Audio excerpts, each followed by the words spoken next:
Good morning everyone. आप सभी का स्वागत और हार्दिक अभिनंदन करता हूं इस परिवार में RW।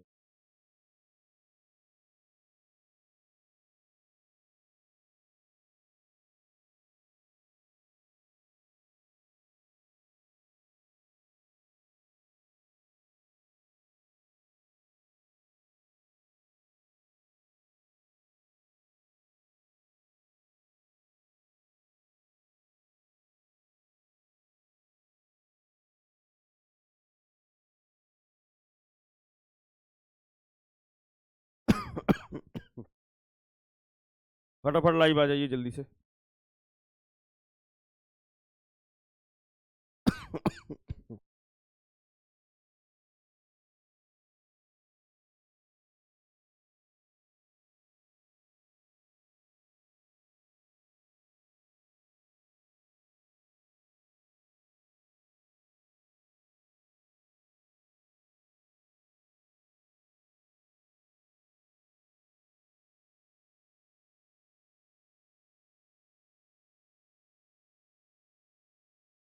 लास्ट सेशन क्या पढ़ा था एक बार हमको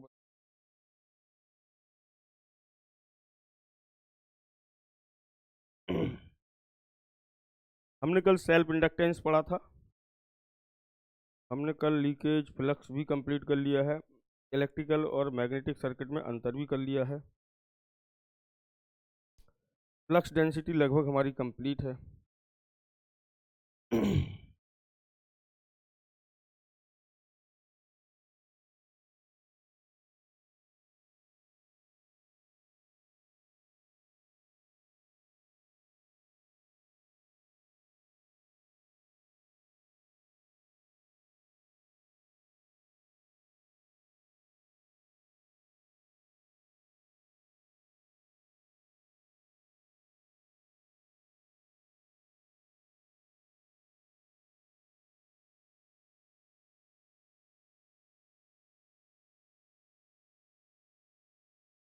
चलिए स्टार्ट करते हैं आज के सेशन को और सेशन ओपन करते हैं इंडक्टेंस इन कॉइल। आज हम देखते हैं किसको, इंडक्टेंस इन कॉइल को। कॉइल में इंडक्टेंस को हम चेक करते हैं।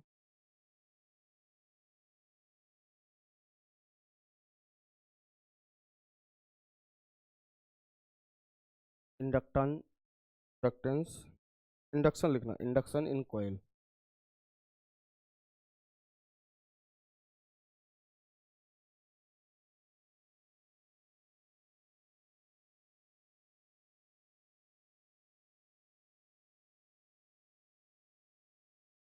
इंडक्शन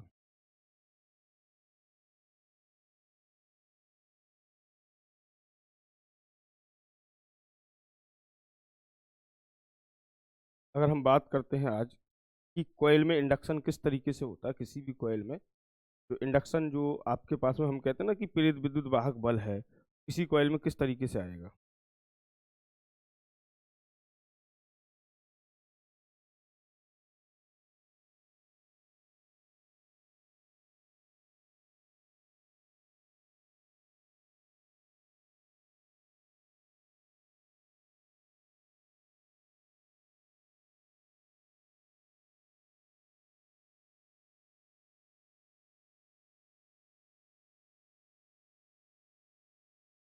इंडक्शन इन कॉइल, देखो अगर हम इंडक्शन की बात करते हैं कॉइल के अंदर कि किस तरीके से इंडक्शन होगा कॉइल के अंदर, तो सबसे पहले अगर हम बात करते हैं, कॉइल हमारे पास में दो प्रकार की होती है।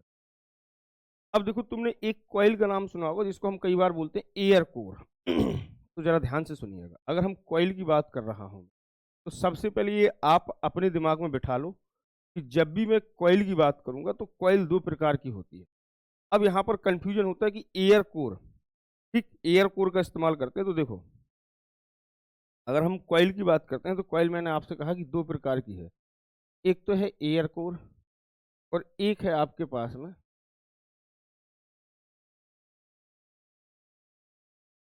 एक तो है आपके पास में एयर कोर।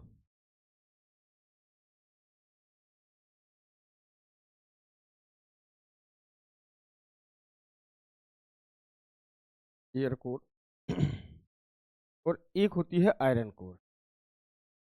क्या होती है? Iron core.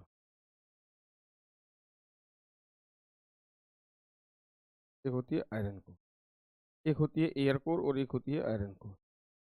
अगर हम एयर कोर और आयरन कोर की बात करते हैं, एक है एयर कोर और एक है आयरन कोर। अब इन दोनों की हम लोग अगर हम बात करें, एयर कोर क्या है और आयरन कोर क्या है, हम इसे याद रखिएगा कि एयर कोर कोर कॉइल या फिर आयरन कोर कॉइल की अगर मैं बात करता हूँ, इसमें कॉइल भी लगा लो साथ, एयर कोर कॉइल या फिर आयरन कोर कॉइल की अगर मैं बात करता हूँ,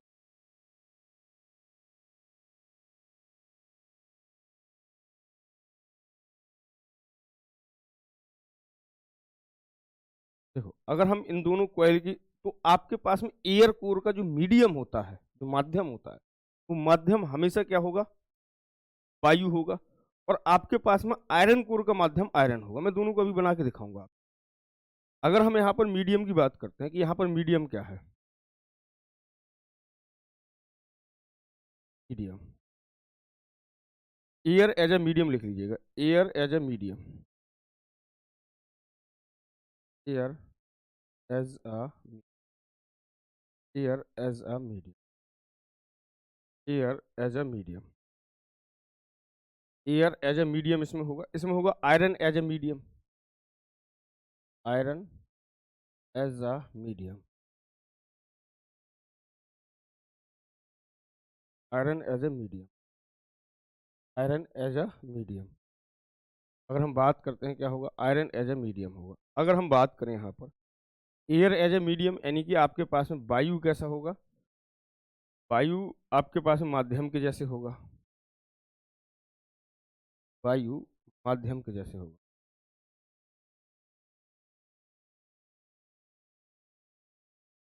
वायु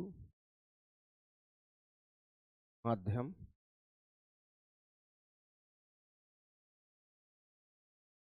ठीक, वायु माध्यम के जैसे होगी। और यहाँ पर आपके पास में क्या है, आयरन जो है, आयरन माध्यम होगा, ठीक। अब एयर कोर की अगर हम बात करें कि सर एयर कोर दिखती कैसे है, तो एयर कोर सिंपली आपके पास में एक इंडक्टर को एयर कोर कहते हैं। किसको, इंडक्टर को। इन दोनों बातों को तुम्हें ध्यान रखना, किसको, इंडक्टर को। इन दोनों बातों को तुम्हें ध्यान रखना कि मैं जो कह रहा हूँ, ये है आपके पास में एक इंडक्टर बना लेते हैं। अगर मैं यहाँ पर बात करता हूँ तो आप यहाँ पर इंडक्टर बना लेते हैं।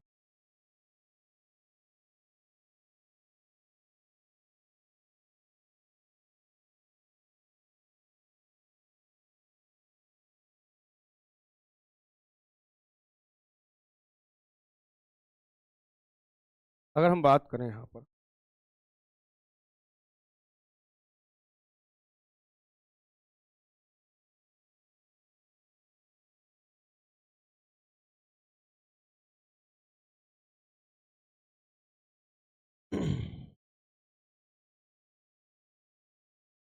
देखो अगर हम बात करें कि आपके पास में एयर एज ए मीडियम की अगर हम बात करते हैं, तो आपके पास में हमेशा याद रखेंगे कि आपके पास में यहाँ पर एयर कोर का मतलब ही क्या है, आपके पास में सिंपल इंडक्टर, ये यह है आपके पास में एयर कोर है। यहाँ से आप कोई वोल्टेज दोगे वी ऑफ टी, ये प्लस है ये माइनस है, इसमें टर्नों की संख्या एन हो जाएगी, और यहाँ से जाने वाली current I of T, I of T हो जाएगी। यहाँ पर टर्नों की संख्या क्या हो जाएगी, आई ऑफ टी हो जाएगी, ठीक है। अगर मैं आपसे कहूं यह एयर कोर, मतलब कुल मिला के बात इतनी सी है कि मान लो मेरे पास में कोई एक वायर है। देखो एयर कोर का मतलब है कि तुम कोई भी वायर लिया और उसको सिंपली आपने ऐसे स्पाइरल कर दिया, ऐसे स्पाइरल कर दिया, जैसे ऐसे, जैसे ऐसे समझ लो। अगर मैं इस स्पाइरल बाइंडिंग को कुछ ऐसे रख, समझ लो ये रखी हुई है, ये आपके पास में अभी एयर कोर है। अगर मैं इसको किसी और, देखो अगर ये रजिस्टर पर ना लिपटी होती है बाइंडिंग, तो ये एयर कोर के दिखाई दे रहा है। एक सिरा ये है, एक सिरा ये है, तो ये आपके पास में क्या है, एयर कोर है। ये क्या है, एयर कोर है। और अगर मैं इसको किसी आयरन के पीस पे लपेट दूं, तो वो आयरन कोर हो गई, समझे, वो आयरन कोर को कॉइल हो गई। यहां पर आपके पास में जो मीडियम होगा, इसका माध्यम जो है वो एयर है, लेकिन जब ये आयरन पर लिपटी हुई तो उसका माध्यम आयरन है। यानी कि अगर हम बात करें तो सिंपली सी बात मेरी आप समझ पा रहे होंगे कि यहां पर आपके पास माध्यम आयरन है। अगर हम बात करते हैं कि रिलेटिव परमेबिलिटी ऑफ एयर कितनी होती है, तो आप कहेंगे sir relative permeability of air हमेशा 1 होती है। कितनी होती है? 1। और अगर मैं आपसे बात करूं यहां पर कि आपके पास में चाहे आप म्यू कह लो चाहे म्यू नॉट कह लो, अगर मैं बात करूं कि म्यू नॉट कितना होता है, तो म्यू नॉट कहोगे 4 पाई इंटू 10⁻⁻7 हेनरी पर मीटर, हेनरी पर मीटर ये होगा। अब आ जाते हैं आयरन कोर पर। अगर हम आयरन कोर की बात करें तो आयरन कोर क्या है, जरा ध्यान से सुनिएगा। अगर आयरन कोर की बात करें, अगर आयरन कोर की बात करें तो आयरन कोर क्या है, आयरन कोर की अगर हम बात करते हैं, आयरन कोर की अगर हम बात करें तो आयरन कोर क्या है, जरा ध्यान से सुनिएगा।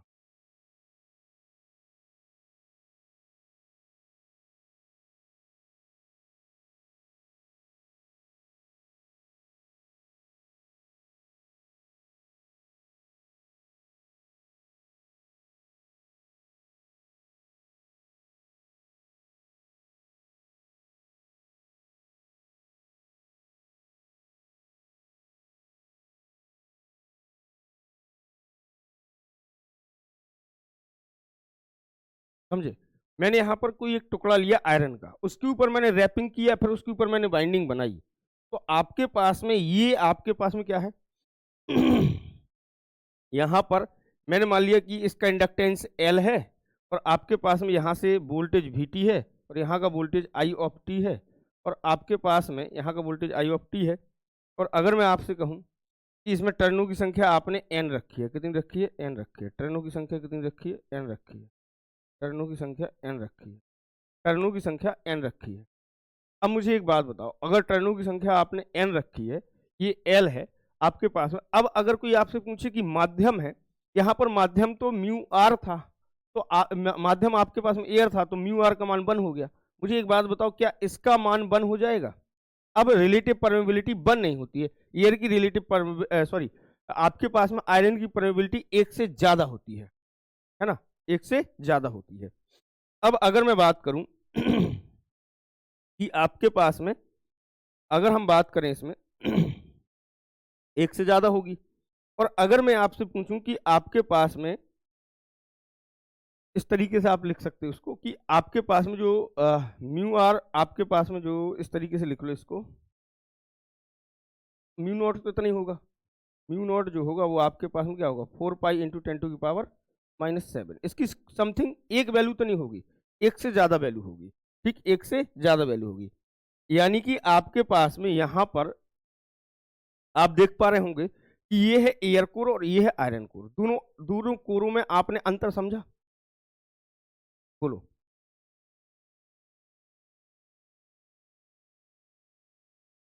बोलो, इन दोनों कोरों में अंतर समझ में आया कि आयरन कोर क्या है और आपके पास में एयर कोर क्या है? दोनों में अंतर आपको समझ में आया कि नहीं आया, ये बताओ। दोनों में अंतर समझ में आया कि नहीं आया, ये बताओ। दोनों में अंतर समझ में आया कि नहीं आया?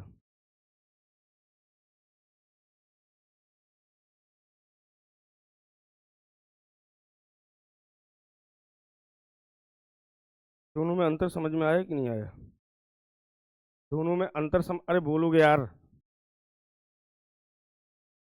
कि दोनों में अंतर क्या है?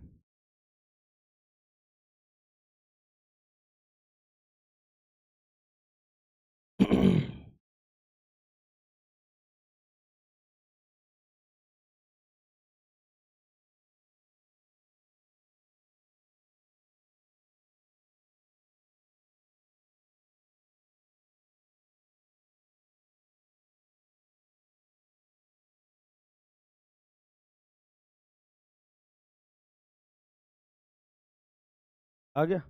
अब जरा ध्यान से सुनिएगा अगले पॉइंट। अब मैं अगर यहाँ सप्लाई की बात करूं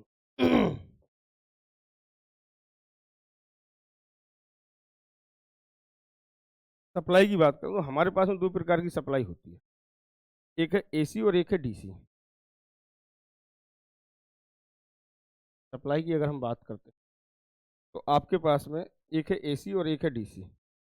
अगर हम सप्लाई की बात करें तो एक होती है AC और एक होती है DC। अगर हम सप्लाई की बात करते हैं, एक होती है AC और एक होती है DC। दो तरह की सप्लाई है, एक एसी और एक है डीसी। आपके पास में अगर हम सप्लाई की बात करते हैं तो एक एसी होती है और एक होती है डीसी। ठीक बात है। तो आपके पास में तो सभी जानते हैं कि एक एसी सप्लाई होती है और एक होती है डीसी।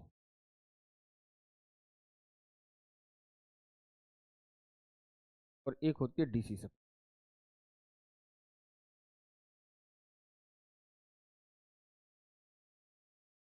एक होती है डीसी सप्लाई। एसी सप्लाई और डीसी सप्लाई की अगर हम बात करें, एसी सप्लाई और एक होती है डीसी सप्लाई। अब इन दोनों को समझते हैं कि एक होती है एसी सप्लाई और एक है आपके पास में डीसी सप्लाई।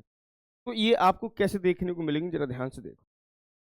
अगर मैं यहाँ पर एसी और डीसी सप्लाई की बात कर रहा हूँ, आप देखिएगा कि आपके पास में एक एसी सप्लाई है और एक है डीसी। एक एसी सप्लाई है और एक है डीसी। तो आपके पास में एसी का साइन कुछ इस तरीके से होगा, ये आपके पास में ए है और ये पॉइंट बी है।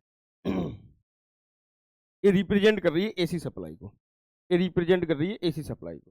और यहाँ पर जो वोल्टेज होगा वो होगा प्यारे बच्चे वी ए सी। ठीक, ऐसे ही सेम अगर हम बात करें, सेम अगर मैं बात करता हूँ,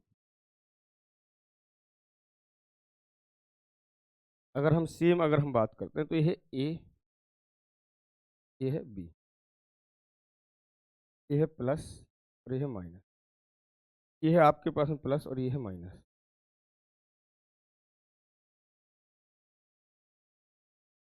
होगा भी सी, होती है डीसी सप्लाई, ये सभी जानते होंगे। चलिए अब इंडक्टेंस की बात कर लेते हैं, ताकि आपको एक एक चीज मैं आज बिल्कुल क्लियरली आपको समझा दूं, ताकि आज ये खत्म हो जाए ये टॉपिक। कल से ट्रांसफार्मर, देखो हम इन टॉपिक्स को इसलिए पढ़ रहे हैं, इन सबको, कि हम जब वहां पर काम कर रहे होंगे, हम सप्लाई दे रहे होंगे, आगे आगे कहानी बता रहे होंगे आपको, तो आपको ये ना लगे कि सर एयर कोर, मैं वहां एयर कोर का नाम लूं, आपको पता ही नहीं एयर कोर क्या है ना। तो ये दो तीन चीजें आपको समझनी पड़ेंगी, दो तीन चीजें आपको समझनी पड़ेंगी। देखो अगर हम बात करते हैं आगे, यहीं पर लिख देते हैं, छोटी सी बात है। देखो आप हमेशा जब भी हम इंडक्टेंस की बात कर रहे हैं, तो इंडक्टेंस में दो काम याद रखेंगे। आपको ये अज्यूम करना होगा, ये अजम्पशन होगा, ये अजम्पशन होगा आपके पास में, ये अजम्पशन करना ही होगा कि आपके पास में, ये अजम्पशन करना ही होगा कि कॉइल का रेजिस्टेंस आपके पास में हम जीरो मान के चल रहे हैं, तभी आप इंडक्ट, क्योंकि आप अगर कॉइल का रेजिस्टेंस जीरो नहीं मानोगे तो कहीं ना कहीं पावर की खपत हो जाएगी। ठीक है, तो इसीलिए हम क्या कर रहे हैं कि एक अजम्पशन मान के चल रहे हैं कि कॉइल है जीरो रेजिस्टेंस। ठीक है, एक अजम्पशन ले लो, एक अजम्पशन ले लो, एक अजम्पशन ले लेंगे हम इंडक्टेंस निकालने के पहले कॉइल में।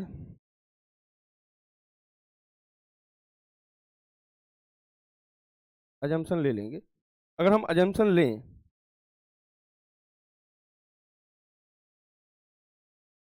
अगर हम अजम्पशन की बात करते हैं, अगर हम अजम्पशन की बात करें, तो अजम्पशन में आपके पास में देखना होगा कि आपके पास में कॉइल हैज जीरो रेजिस्टेंस, है ना, कॉइल हैज जीरो रेजिस्टेंस। आपके पास में coil has zero resistance, coil has zero resistance, coil has zero resistance.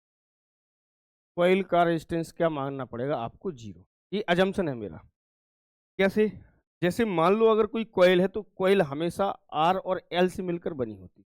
जैसे मान लो मैंने मान लिया कि ये आपके पास में कोई कॉइल है और ये कॉइल जो है आर और एल से मिलकर बनी होती है, आर और एल से मिलकर बनी होती है।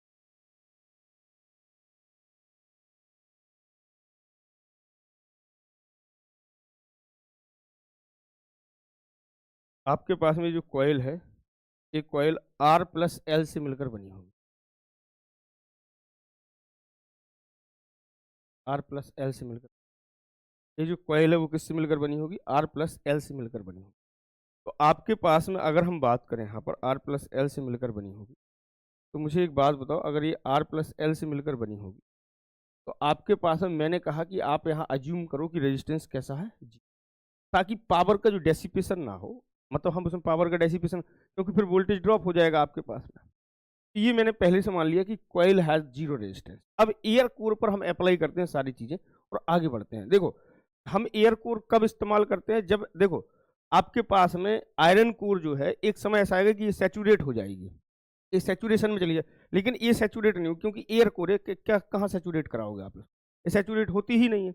इसीलिए तो मैंने पावर सिस्टम में आपको थोड़ी एक दो बातें बताई होंगी कि फेरेंटी इफेक्ट को कम करने के लिए हम संट इंडक्टर का इस्तेमाल बहुत जगह इसका इस्तेमाल किया जाता है एयर कोर का, ताकि आपके पास में क्या ना हो, क्योंकि ये सैचुरेट नहीं होती है। अब अगर मैं आपसे कहूं कि आपके पास में ये जैसे मैं आपसे कहूं कि क्या बोलते हैं कैपेसिटर कब तक लीनियर है, कब तक रेखीय है, तो आप कहेंगे सर कैपेसिटर तब तक रेखीय है जब तक उसकी डाइलेक्ट्रिक लॉस नहीं होता, जैसे डाइलेक्ट्रिक लॉस होगा वो नॉन लीनियर हो जाएगा। अगर मैं आपसे कहूं कि इंडक्टर कब तक लीनियर है, तो आप कहेंगे तब तक लीनियर है जब तक ये सैचुरेट नहीं करता है। ठीक, आपके पास में जब तक ये सैचुरेशन में नहीं जाता है, और अगर ये सैचुरेशन में चला गया तो नॉन लीनियर हो गया। तो आपके पास में आप देखेंगे फॉल्ट जो है, फॉल्ट को प्रोटेक्ट करने के लिए, फॉल्ट आपके पास में फॉल्ट करंट को कम करने के लिए हम इसी एयर कोर यानी कि इंडक्टर का इस्तेमाल करते हैं, क्योंकि इसमें तुम कितनी भी करंट बहा दो लेकिन ये सैचुरेट नहीं होगा, है ना। तो ये कहानी है इसकी और कोई बात नहीं। आइए अब जरा हमने अजम्पशन कर लिया कि मैंने ये मान लिया मेरे दोस्त कि हमारे पास में, ये मैं मान के चल रहा हूं कि हमारे पास में मेरे भाई एयर कोर है और आपके पास में उसका रेजिस्टेंस 0 है। केस 1 की बात करते हैं, केस 1, केस फर्स्ट की बात करते हैं।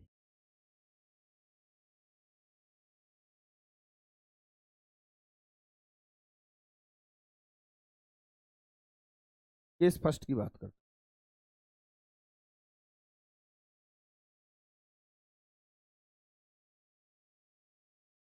केस फर्स्ट की अगर हम बात करें,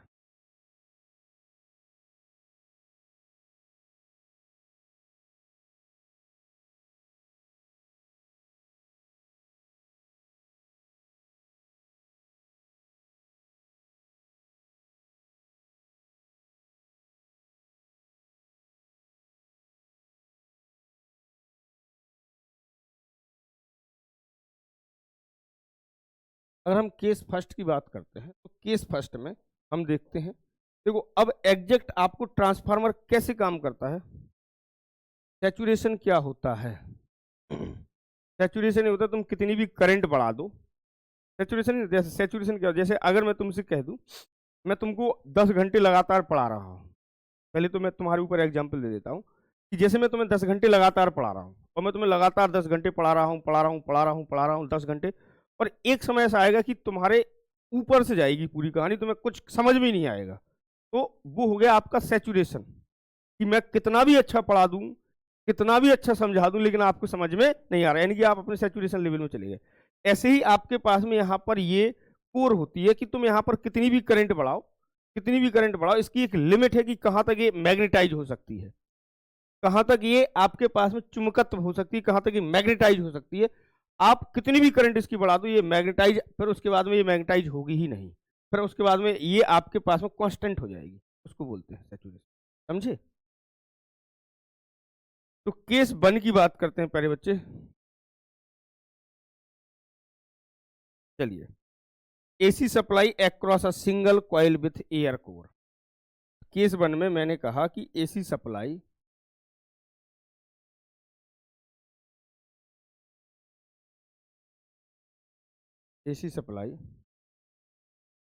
across a single coil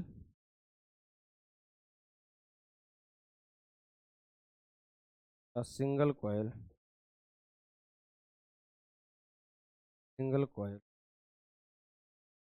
AC supply across a single coil with air core।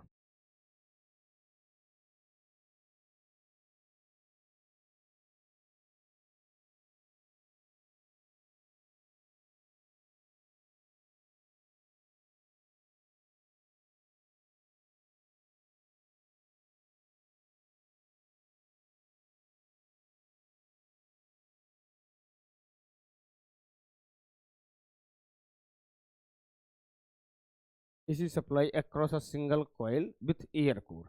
अगर हम बात करते हैं कि मैं एक आपके पास में सिंगल कॉइल विथ एयर को ले लेता हूँ और उसमें एसी सप्लाई लगाता हूँ। लीजिए जी, हमने ली, ये है हमारे पास में एक single coil with air core के, इसके साथ में जी एयर कोर के,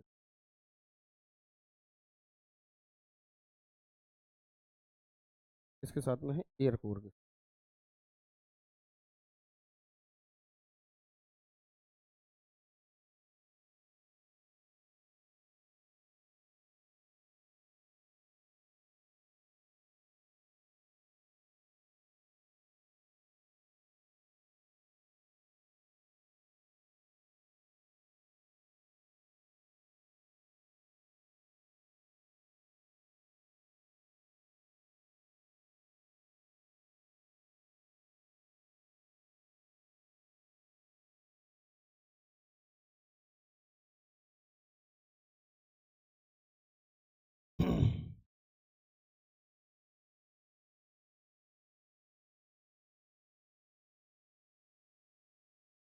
ये एसी सप्लाई ले ली, ये प्लस माइनस एसी है,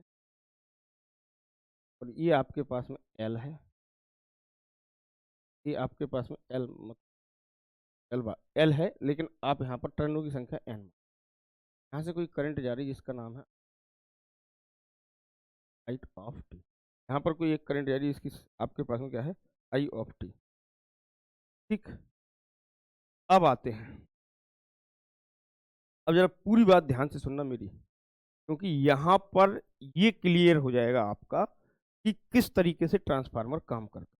आओ जरा सर देखो, आपने सबसे पहले मेरी बात को ध्यान से सुनना पूरी, सबसे पहले आपने क्या दिया, वोल्टेज दिया जिसका नाम है वी ऑफ टी। अच्छा, टाइम वेरिएंट और टाइम इनवेरिएंट जानते हो कि नहीं? ए भाई, पहले मुझे एक बात बताओ कि तुम टाइम वेरिएंट और टाइम इनवेरिएंट जानते हो कि नहीं? हाँ भाई, टाइम वेरिएंट और टाइम इनवेरिएंट का मतलब जानते हो कि टाइम वेरिएंट क्या होता है, टाइम इनवेरिएंट क्या होता है?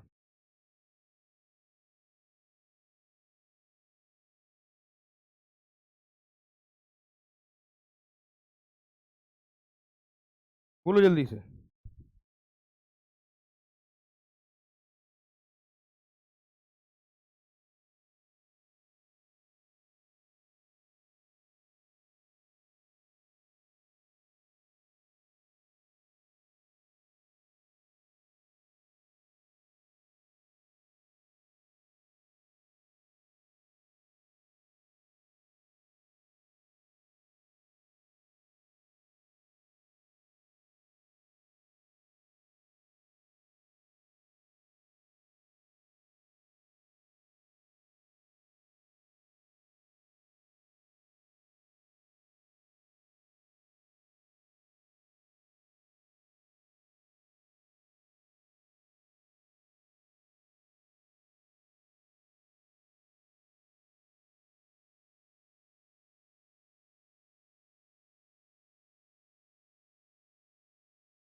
चलो बताओ, जानते हो?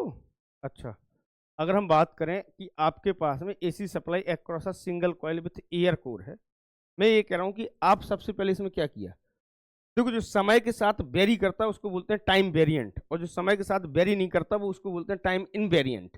तो हम जो भी यहाँ पर क्वांटिटी दे रहे हैं, जैसे मैंने वी ऑफ टी दी, तो वी ऑफ टी जो है वो आपके पास में क्या, सबसे पहले मैंने इस पर क्या किया, इस एयर कोर पे वोल्टेज लगाया, और वोल्टेज जो है वो मेरे पास में क्या है, टाइम वेरिएंट है। टाइम वेरिएंट, टाइम वेरिएंट का मतलब होता है जो समय के साथ वेरी करे,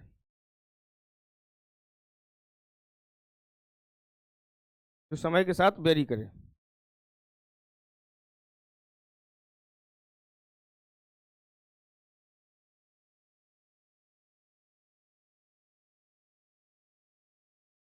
समय के साथ वेरी करे, जैसे ही तुम वोल्टेज दोगे तो क्या मिलेगा आपको, करंट मिलेगी।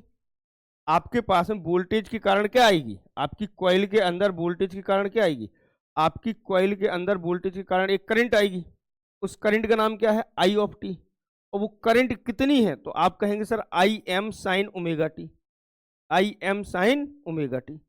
हमने सबसे पहले इस कॉइल पर हमने वोल्टेज अप्लाई किया, वोल्टेज के कारण एक करंट आई, करंट कितनी है, तो आप कहेंगे सर साई आपके पास में आपके पास में आई एम साइन ओमेगा टी, ये भी कैसी करंट होगी? तो आप कहेंगे सर ये भी कैसी है? टाइम वेरिएंट है। कैसी है? ये भी कैसी करंट है? तो आप कहेंगे सर टाइम वेरिएंट करंट है। अब करंट के कारण, अगर मैं आपसे कहूं कि करंट के कारण क्या आएगा? एक एमएमएफ आना चाहिए। बोलो जी, करंट के कारण क्या आएगा? एक एमएमएफ आएगा। करंट के कारण एक आया एमएमएफ। बोलो जी, करंट के कारण क्या आया? एमएमएफ आया। क्या आया सर? एमएमएफ आया। अब एमएमएफ आया यानी कि आपके पास में इस कॉइल के अंदर पहले तुमने वोल्टेज अप्लाई किया, वोल्टेज के कारण एक करंट आ गई। करंट आपके पास I M sine omega T थी, जिसके कारण एक एमएमएफ आया। क्या आया? जिसके कारण एमएमएफ आया। और एमएमएफ कितना? तो आप कहेंगे N into I of T. आपने एमएमएफ बराबर यही तो लिखा था कल, N into I of T, यही तो आएगा एमएमएफ।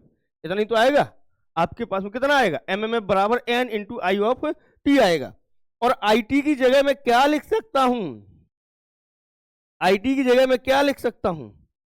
आईटी की जगह मैं क्या लिख सकता हूं? क्या आईटी की जगह मैं करंट का मान आई एम साइन ओमेगा टी नहीं लिख सकता हूं? तो आप क्या कहेंगे कि सर इसकी जगह मैं लिख सकता हूं आपके पास में N of I M sine omega T आएगा।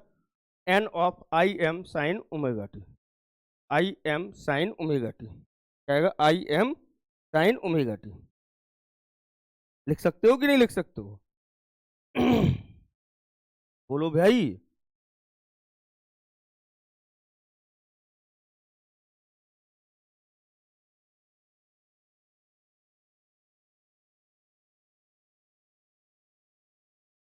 अरे बोलोगे? लिख सकते ना? तो ये भी कैसा होगा? अब आपके एमएमएफ भी टाइम वेरिएंट हो गया। एमएमएफ भी क्या हो गया? टाइम वेरिएंट हो गया। अब एमएमएफ के कारण इस कॉइल के अंदर एक फ्लक्स आएगा। क्या आएगा? इस एमएमएफ के कारण इस कॉइल के अंदर क्या आएगा? एक फ्लक्स आएगा। क्या आएगा? Flux phi. अगर इस एमएमएफ के कारण क्या आएगा? एक फ्लक्स आएगा। फ्लक्स क्या होगा? फाई ऑफ टी होगा, क्योंकि ए भी टाइम वेरिएंट है। तो आपके पास में ए भी टाइम वेरिएंट है, एफ ऑफ टी बराबर क्या होता है? MMF upon reluctance. क्या होता है? M M F upon reluctance होता है। भाई फाई ऑफ टी यानी कि फ्लक्स बराबर क्या लिखते हो? एमएमएफ अपॉन रिलक्टेंस लिखते हो। एमएमएफ को आप क्या लिखोगे? तो एमएमएफ को आप क्या लिख सकते हो? तो आप कह रहे हैं कि सर मैं एमएमएफ को ये भी तो लिख सकता हूं, N into I of T upon S बराबर आप और क्या लिख सकते हो? आप लिख सकते हो एन ऑफ आई टी को क्या लिख सकते हो? आई M sine omega T upon, ये भी तो लिख सकते हो। ये भी तो लिख सकते हो। लिख सकते हो कि नहीं?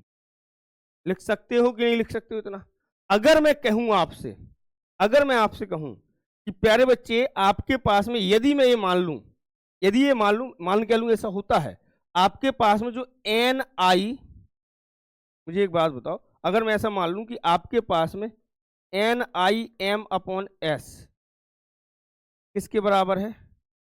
फाई के बराबर है, यानी कि मैक्सिमम वैल्यू फाई एम। तो आप इसको क्या लिख सकते हो? आप इसको ये तो लिख सकते हो कि फ्लक्स बराबर क्या आ जाएगा आपके पास में? फाइनल फ्लक्स बराबर क्या आएगा? फाइनल फ्लक्स बराबर आपके पास में आएगा मेरे दोस्त, क्या क्या आएगा?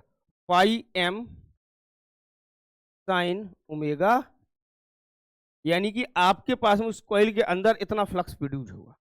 पहले मुझे ये बताओ, इतनी बात समझ आई कि नहीं? फिर मैं इसको पूरा एक बार में रिपीट करूं।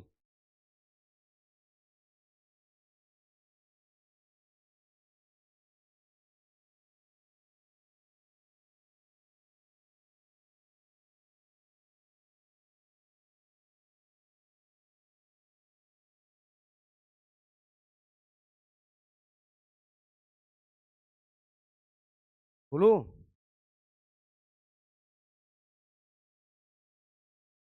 बोलो भाई, आई बात समझ कि नहीं? पहले मुझे इतनी बात समझ आई कि नहीं? इतनी बात समझ आई कि नहीं? बताओ, बोलो भाई।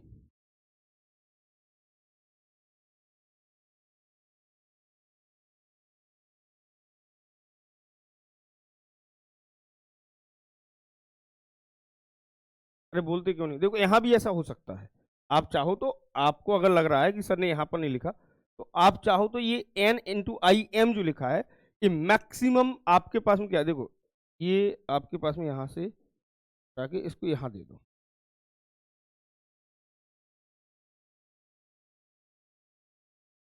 अभी लिख देंगे। देखो अगर आप चाहो तो इसको भी लिख सकते हो, ये जो वैल्यू दिख रही एन इंटू आई एम, ये मैक्सिमम एमएमएफ है। क्या है?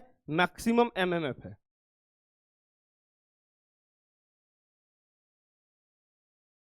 जो समय के साथ अपनी प्रॉपर्टी बदलते, हाँ हाँ। देखो यहां पर आप ये भी लिख सकते हो, जो एन इंटू आई एम है, जो एन इंटू आई एम है, इसको आप बोल सकते हैं कि ये मैक्सिमम एमएमएफ है। आप इसको बोल सकते हैं कि ये जो दिखाई दे रहा है ये मैक्सिमम एमएमएफ की वैल्यू है। ये जो वैल्यू है ये क्या होगी? मैक्सिमम एमएमएफ होगा। और मैक्सिमम एमएमएफ को हम लिखते हैं एफ ऑफ एम से, एफ ऑफ एम से। तो तुम इसको ऐसे लिख सकते हो, आप चाहो तो F of M into sine omega T लिख सकते हो, इसको ऐसे भी लिख सकते हो। और ये आपके पास में क्या आएगा? ये भी टाइम वेरिएंट होगा। ठीक, अब देखो जरा ध्यान से सुनना मेरी पूरी बात। सब कुछ हो गया हमारा, सब कुछ हो गया, मामला सेट है।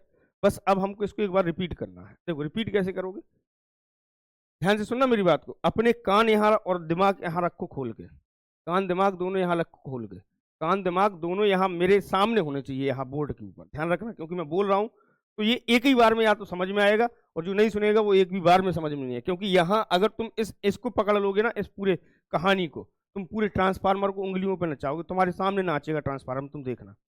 बस तुम यहाँ पर बस इसको पकड़ लो, एक बार सुन लो ध्यान से मैं क्या कह रहा हूँ, जरा ध्यान से सुनना। मैंने कहा आपसे कि मेरे पास में कोई एक एयर कोर थी, उस एयर कोर पर मैंने सबसे पहले क्या लगाया? वोल्टेज लगाया। क्या लगाया? वोल्टेज अप्लाई किया। वो भी कौन सा? एसी वोल्टेज, जो कि टाइम वेरिएंट है, जिसके कारण एक करंट आई, जिसको हम कह रहे हैं आई एम साइन ओमेगा टी। वो आपके पास में वो भी टाइम वेरिएंट है। इस करंट के कारण इस कॉइल में एक एमएमएफ प्रोड्यूस हुआ, एमएमएफ प्रोड्यूस हुआ, और एमएमएफ की वैल्यू होती है एन इंटू आई, यानी कि हमारे पास में करंट क्या थी? N into I T. तो आपने यहां पर क्या किया? N into I M sine omega T किया। आपके पास में मैं अगर आपसे कहूं एन इंटू आई एम क्या है? मैक्सिमम आपके पास में एमएमएफ है। अब इस एमएमएफ के कारण आपके इस कॉइल के अंदर एक फ्लक्स प्रोड्यूस हुआ होगा। भाई एक फ्लक्स प्रोड्यूस हुआ होगा। आपके पास में फ्लक्स कितना होता? तो आपने कहा एमएमएफ अपॉन रिलक्टेंस। आपके पास में जो रिलक्टेंस है वो किसका है? वो मीडियम का है मेरे भाई। जो रिलक्टेंस है ये हमेशा किसका होगा? ये रिलक्टेंस हमेशा किसका होता है? माध्यम का। माध्यम का, माध्यम का। किसका? जो रिलक्टेंस है वो किसका है? माध्यम का। यहां पर कौन सा जो मीडियम होगा उस मीडियम का रिलक्टेंस होगा। अगर एयर है तो एयर का रिलक्टेंस, आपके पास में एयर है, आयरन है तो आयरन का रिलक्टेंस, अगर कोई और मीडियम है तो उसका रिलक्टेंस। समझे मेरी बात? तो आपके पास में एमएमएफ आया N I into two upon reluctance. अगर मैं आपसे कहूं कि आपके पास में N I T upon S, यानी कि अगर मैं यहां पर बात करता हूं कि आई ऑफ टी को मैं क्या लिख सकता हूं, तो आप कहेंगे आई M sine omega T upon S लिख सकते हैं। अगर मैं आपसे कहूं कि आपके पास में फाई, अगर मैं आपसे कहूं कि ये जो वैल्यू है N I upon S, N I M upon S, ये क्या होगा? Phi M sine omega T होगा। क्या होगा? Phi M sine omega T होगा। और आपके पास में अगर ये होगा phi M sine omega T, तो मुझे एक बात बताओ, इस कॉइल के अंदर कितना फ्लक्स आया इस वोल्टेज के लगाने के कारण? तो आप कहोगे sir phi M sine omega T आया।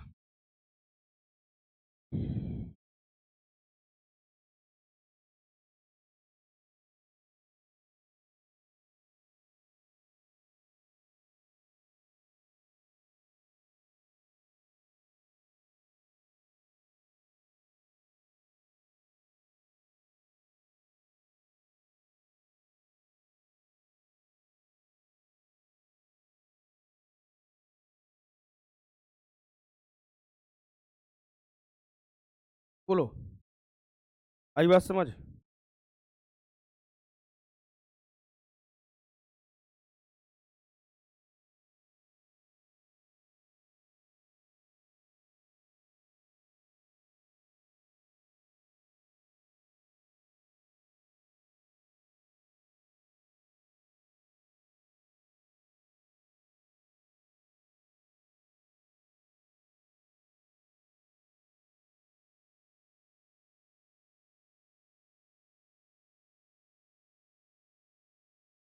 इसको ना आई वो पूछ लेगा।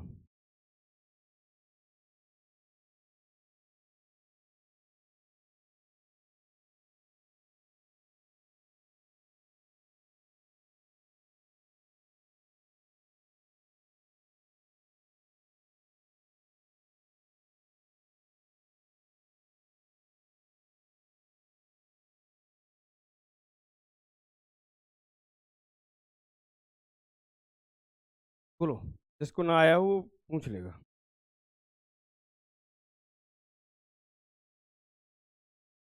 क्लियर सभी का? चलो, तो आ जाओ जरा फैराडे लॉ के अकॉर्डिंग चलते हैं। मैं इसको ऊपर लिख रहा हूँ आगे, ठीक है? ये पहले है, ये पहला है पॉइंट, आप याद रखेंगे जब नोट करेंगे तो ये आपके पास में पहला स्टेप है। अब दूसरा स्टेप क्या आएगा, जरा ध्यान से देखिए। दूसरा स्टेप इसमें अगर आप चाहें तो दूसरा स्टेप क्या लिखेंगे? अकॉर्डिंग टू फैराडे लॉ, अगर मैं इसमें इंड्यूस्ड ईएमएफ निकालूं तो अकॉर्डिंग टू फैराडे लॉ क्या कहता है? ई टी बराबर N D phi by D T. E of T, E of T, E of T बराबर N D phi by D T, N D phi by D T, N D phi by D, N D phi by D.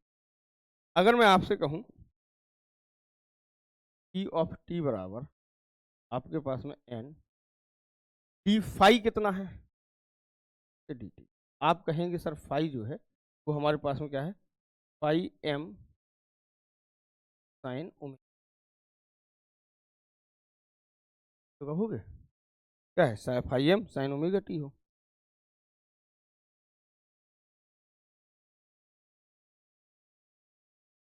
एक minute, एक minute, यहाँ अभी अगर दूसरे N D phi by D T, N D phi by D T. चलो जी, इतनी बात समझ में आ रही है कि नहीं, बताओ मुझे।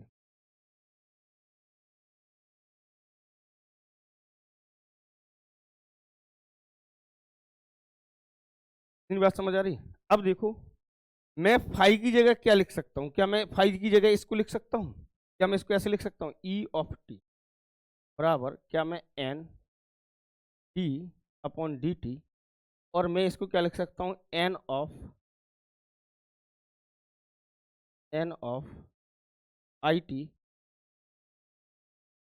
Upon S. ठीक है, ये लिखा मैंने फाई की जगह, ये लिखा मैंने फाई की जगह। मुझे एक बात बताओ, ई ऑफ टी बराबर क्या आ जाएगा?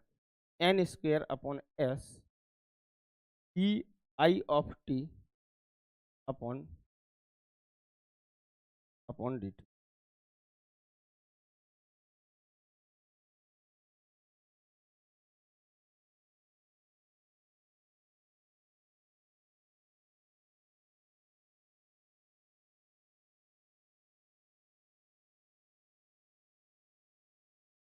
ये आएगा कि नहीं आएगा?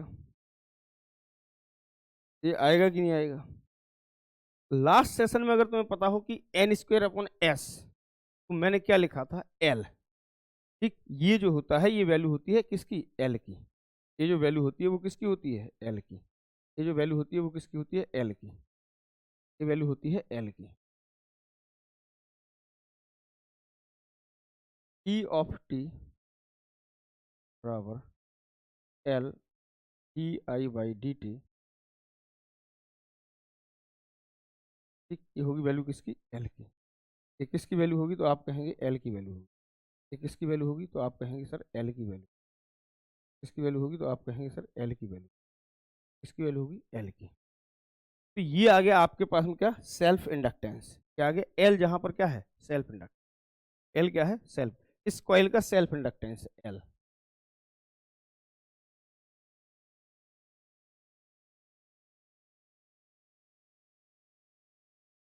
आपके पास में, मुझे बताओ इसमें से कोई बात समझ नहीं आई तो पूछो।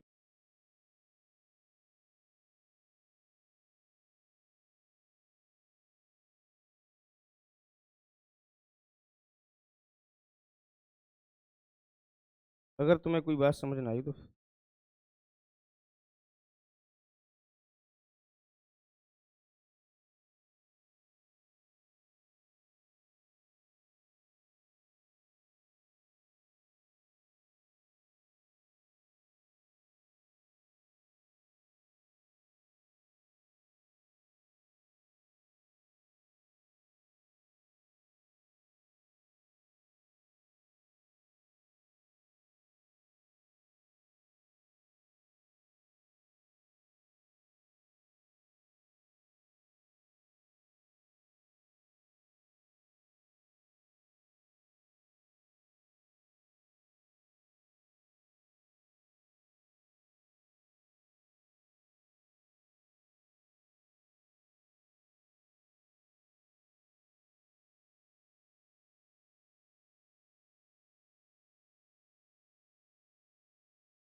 बताओ, आई बात समझ में कि नहीं आई बात समझ? आ गई ना सभी को? पता, बात समझ में आ गई? भाई ये बात समझ आई कि नहीं? अरे यार तुम लोग बोलते क्यों नहीं? मुझे ये समझ नहीं आता यार, मैं पूछना बंद कर दूंगा फिर तुम कहोगे पूछती नहीं हो।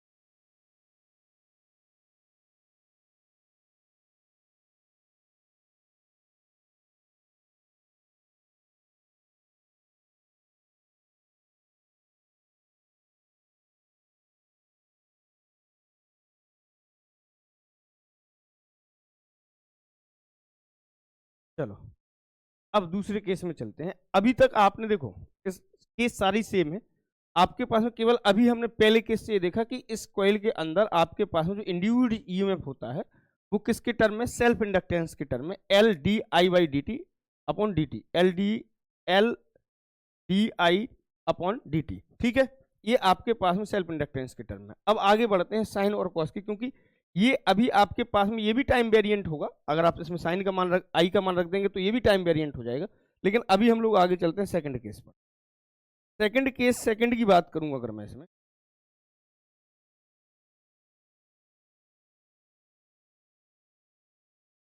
केस सेकंड की अगर मैं बात करता हूँ, केस सेकंड की अगर मैं बात करूं, केस सेकंड है क्या? केस सेकंड है क्या जरा?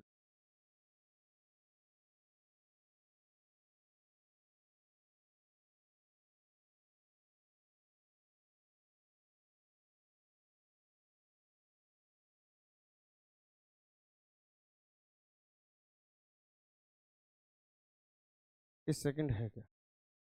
अगर हम केस सेकंड की बात करते हैं, केस सेकंड की अगर हम बात करते हैं, केस सेकंड की अगर हम बात करते हैं, केस सेकंड क्या है जरा समझ। केस सेकंड की अगर हम बात करें तो सबसे पहले आप सब जानते हैं कि वही कहानी होगी। क्या कहानी होगी? सबसे पहले अगर हम यहाँ पर बात करते हैं तो कुछ नहीं करना है, सबसे पहले वही कहानी रिपीट करनी है जो हुई है। वही कहानी क्या है कि आपके पास वी ऑफ टी हमने एक वोल्टेज दिया जो कि टाइम वेरिएंट है, जिसके कारण एक करंट क्या हुई, जिसके कारण वोल्टेज के कारण आपके पास में क्या आई? Current I. वोल्टेज के कारण क्या आई? Current I. वोल्टेज के कारण क्या आई? Current I. वोल्टेज के कारण क्या आई? Current I. करंट कितनी है आपके पास में? आप कहेंगे आई ऑफ टी बराबर आई एम साइन ओमेगा टी। आपके पास में ये भी टाइम वेरिएंट होगी, ये भी क्या होगी? टाइम वेरिएंट होगी। इस करंट के कारण आपके पास में एक क्या आएगा? एक फ्लक्स आएगा। इस करंट के कारण क्या आएगा? एक फ्लक्स आएगा। इस करंट के कारण क्या आएगा? एक फ्लक्स आएगा, सॉरी एक एमएमएफ आएगा। एमएमएफ की अगर मैं बात करता हूँ क्या आएगा? एम एफ आएगा। और इस एमएमएफ की वजह से आपके पास में, इस एमएमएफ की वजह से, इस एमएमएफ की वजह से क्या आएगा? एक एमएमएफ आएगा। और इस एमएमएफ की वजह से आपके पास में एमएमएफ क्या होता है? N into I of T.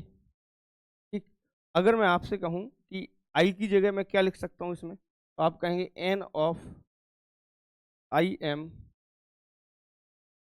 Sign omega T लिख सकते हैं। साइन ओमेगा टी लिख सकते हैं। क्या लिख सकते हैं? साइन ओमेगा टी लिख सकते हैं। इस पूरी वैल्यू को हम क्या बोल सकते हैं? तो आपने कहा था कि ये मैक्सिमम एमएमएफ होता है, तो मैं इसको एफ ऑफ एम लिख सकता हूँ, साइन ओमेगा टी। ये भी तो कैसी है? टाइम वेरिएंट है। ये कैसी है? टाइम वेरिएंट है। ये भी टाइम वेरिएंट है। ये भी क्या होगी आपके पास में? टाइम वेरिएंट होगी। इसके कारण आपके पास में एक फ्लक्स आएगा। क्या आएगा? इसके कारण एक फ्लक्स आएगा एमएमएफ के कारण। वो फ्लक्स क्या होगा जरा ध्यान से सुनिए। इसके कारण एक फ्लक्स आएगा। फ्लक्स क्या है? Phi of T. फ्लक्स होता है sir MMF upon reluctance, MMF upon reluctance.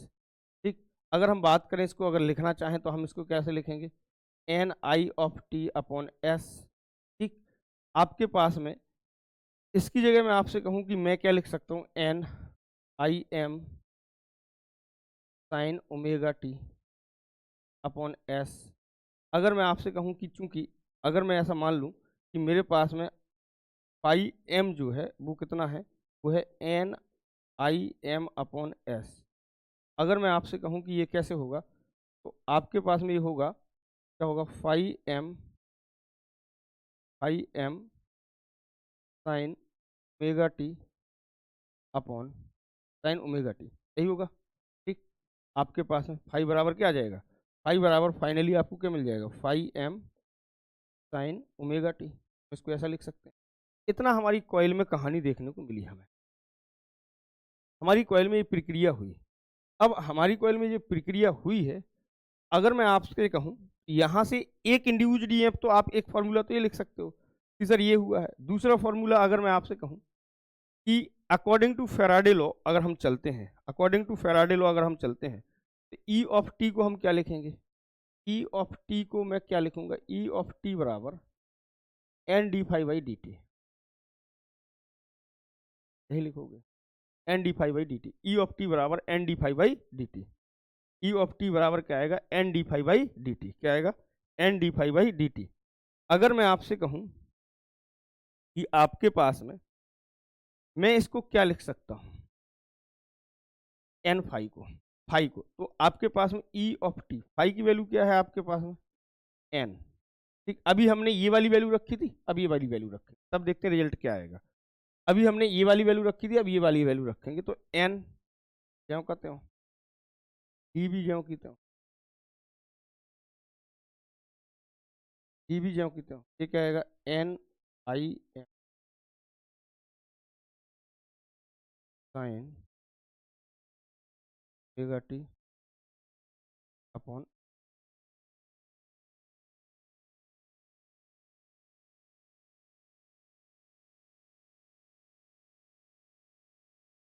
अब देखो जरा, ई ऑफ टी की बात करें अगर हम, ई ऑफ टी की बात करते हैं, ई ऑफ टी की अगर हम बात करें, ई ऑफ टी की अगर हम बात करते हैं, तब क्या आ जाएगा, अब आगे इसको अंदर मल्टीप्लाई करा लो सब। तो देखो जो आपके पास में एन का एन स्क्वायर हो जाएगा, हो जाएगी आई M upon S, upon S, upon S. और ये क्या होगा, D upon D T of sine, यही आएगा। अब साइन ओमेगा टी का अपकलन बताओ क्या होगा,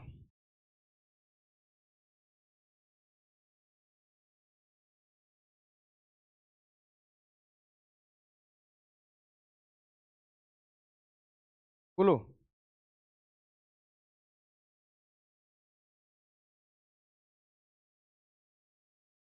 बोलो जल्दी से, क्या होगा,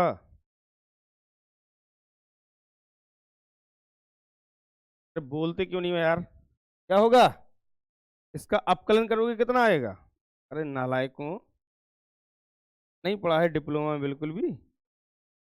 N square I M sine omega T का कॉस ओमेगा टी, और ओमेगा टी का द्वारा करोगे तो क्या आएगा, omega upon S into cos omega T. मैं अगर आपसे कहूं कि जो N square I M omega upon S है, इसको मान लूं कि जो इंड्यूस्ड ईएमएफ है ये उसकी मैक्सिमम वैल्यू है, जो इंड्यूस्ड ईएमएफ है ये उसकी मैक्सिमम वैल्यू है, जो इंड्यूस्ड ईएमएफ है उसकी ये मैक्सिमम वैल्यू है, यानी कि ये क्या है, ई मैक्स है, मैक्सिमम। अगर मैं ऐसा मान लूं कि ये मैक्सिमम आएगा, क्या आएगा, ये मैक्सिमम आएगा, तो आपके पास में इंड्यूस्ड ईएमएफ आपको कितना मिलेगा, इंड्यूस्ड ईएमएफ कितना मिलेगा आपको, तो आप कहेंगे कि आपके पास में सर हमें जो इंड्यूस्ड ईएमएफ मिलेगा वो फाइनली हमें जो मिल रहा होगा ई ऑफ टी इस कॉइल के अंदर आपके पास में कितना आएगा, E max cos omega T, E max cos omega t इतना मिलेगा, E max cos omega, E max cos omega T मिलेगा, कितना मिलेगा, E max cos omega T मिलेगा, E max cos omega T मिलेगा। अब मुझे एक बात बताओ, ई मैक्स की वैल्यू हमने कितनी लिखी, तो ई मैक्स बराबर आपने क्या लिखा, ई मैक्स बराबर आपने लिखा सर, ई मैक्स बराबर आपने क्या लिखा, आपने लिखा N square I M, N square I M omega upon S. अगर मुझे इसको आरएमएस में बदलना हो मैक्सिमम वैल्यू को, तो क्या करना होगा, √2 से भाग देना होगा। अगर मुझे इसको आरएमएस में बदलना होगा तो मुझे √2 से भाग देना होगा। तो अगर मैं इसकी आरएमएस वैल्यू लिखूं कि ई आरएमएस क्या होगा, ई आर एम एस बराबर क्या हो जाएगा, ई मैक्स बाई √2। और आपके पास में अगर मैं आपसे कहूं, ये इतना हो जाएगा। अगर मैं आपसे कहूं कि आपके पास में यहाँ पर कहानी और देखते हैं, यहाँ पर कहानी और देखते हैं, तो कहानी कैसे देखने को मिलेगी। आप एक काम करो, इसको ई आर एम एस को मैं ऐसे भी तो लिख सकता हूँ, n² I M omega S of √।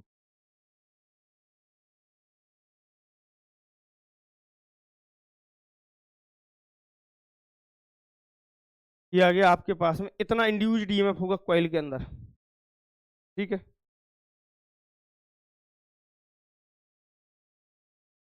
देखो इसका मतलब क्या है। जब एमएमएफ स्टार्टिंग में जब उत्पन्न हुआ होगा, तब आपके पास में सबसे पहले आता है इतना इंड्यूस्ड ईएमएफ, फिर उसके बाद में आएगा इतना। ठीक, अब इसके बाद में तीसरे केस पे पहुंचने वाले हैं। इतनी बात समझ में आ गई।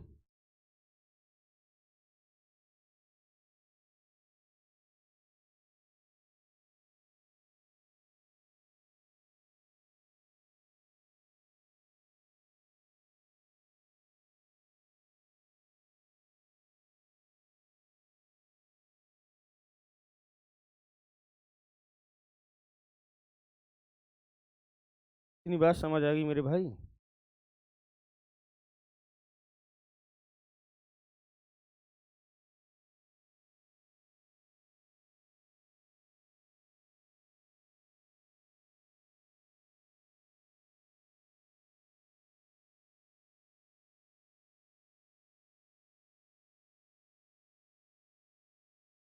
अरे बोलो, इतनी बात समझ आ गई मेरे भाई।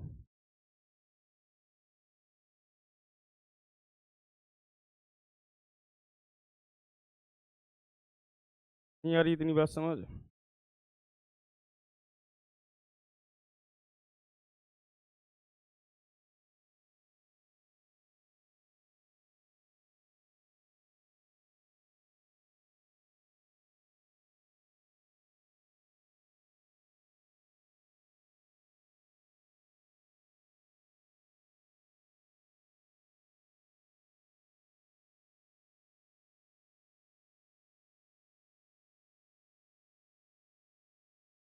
ऐसे कितने लोग हैं जिनको नहीं आई हो कोई बात समझ।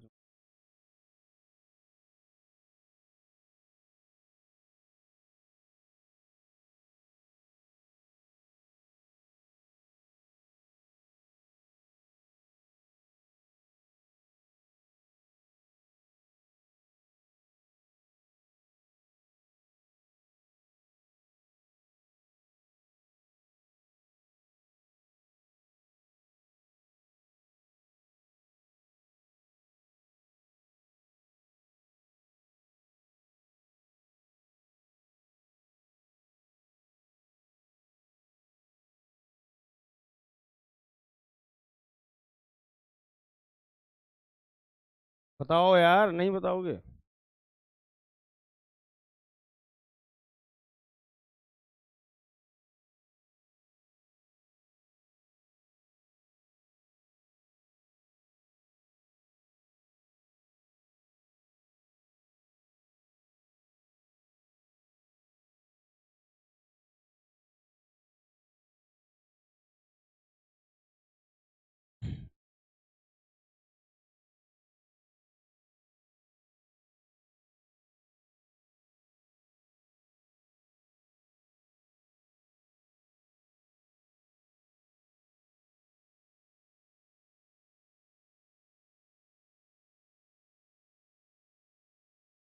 अरे बोलोगे मेरे दोस्त कि आगे बढ़े फिर।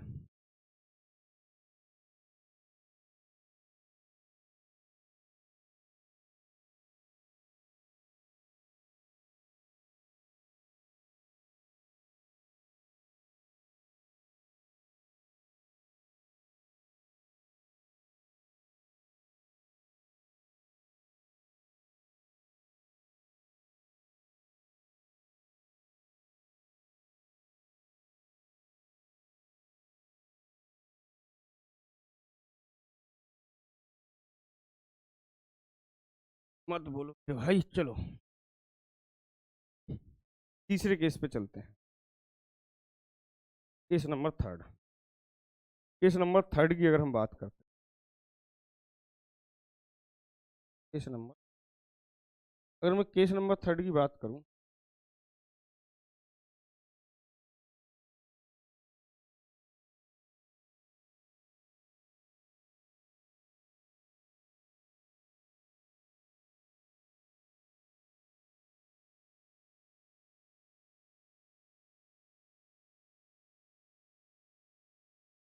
तो थर्ड की अगर मैं बात, केस नंबर थर्ड क्या हो, केस नंबर थर्ड की अगर हम बात करते हैं, केस नंबर थर्ड की अगर मैं बात करूं, तो केस नंबर थर्ड अगर हम देखें, तो सबसे पहले अगर केस नंबर थर्ड की बात करते हैं, हमारे पास में फाइनल जो फॉर्मूला आया था फ्लक्स का, जो फाइनल फॉर्मूला था फ्लक्स का, वो कितना था? तो फाइनल फॉर्मूला था फाई ऑफ टी बराबर पाई एम साइन ओमेगा टी। कितना था? ये फॉर्मूला आया था हमारे पास। अगर हम बात करें कि आपके पास में फैराडेज लॉ की अगर हम बात करते हैं, E of T N D five by N D five by D. अगर हम बात करते हैं ई ऑफ टी बराबर E upon D T, I का मान कितना? आई,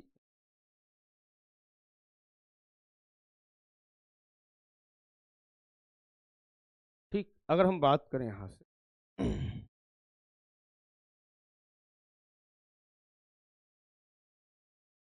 upon D T, D upon D T.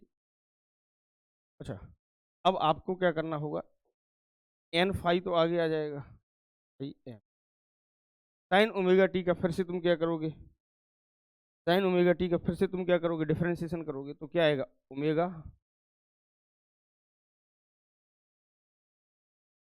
ही आएगा। अगर हम बात करते हैं ऑफ टी बराबर क्या आ जाएगा, एन फाई एम। ये तो हो गया जी हमारे पास में एक फॉर्मूला इसका, इंड्यूस्ड ईएमएफ का कॉइल के अंदर कितनी आएगा। अब अगर मैं आपसे कहूं कि इसको अगर मैं मान लूं कि मेरे पास में जो ई, जो आपके पास में यहाँ पर जो लिखा है ई मैक्स की वैल्यू, अगर मैं इसको पढ़ लूं कि ये ई मैक्सिमम है, अगर इसकी वैल्यू देखो 1 हो जाएगी तो ये मैक्सिमम आएगा। ठीक, तो मैक्सिमम कितना होगा? तो आपके पास में अगर मैं आपसे कहूँ यू ऑफ टी अधिकतम कब हो सकता है, तो आप यही तो कहोगे कि सर कॉस की वैल्यू 1 कर दो, अधिकतम होगा। तो मैं मान के चल रहा हूँ कि एन फाई एम ओमेगा, ये जो वैल्यू है वो मैक्सिमम की है। ई ऑफ टी बराबर क्या आ जाएगा, ई ऑफ टी बराबर क्या आ जाएगा आपके पास में, E M cos omega, M cos omega, E M cos omega,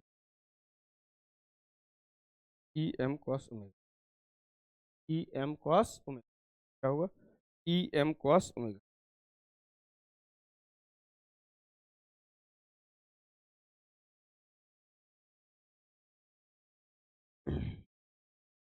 ठीक बात है। अब मुझे अगर इसकी आरएमएस वैल्यू निकालनी हो, आपसे अगर मैं कहूँ कि आरएमएस क्या होगा, आर एम एस क्या होगा, M by M by, E RMS बराबर क्या होगा, ई एम बाई रूट। क्या होगा? E M by root. अगर मैं आपसे कहूँ क्या होगा, ई एम बाई रूट।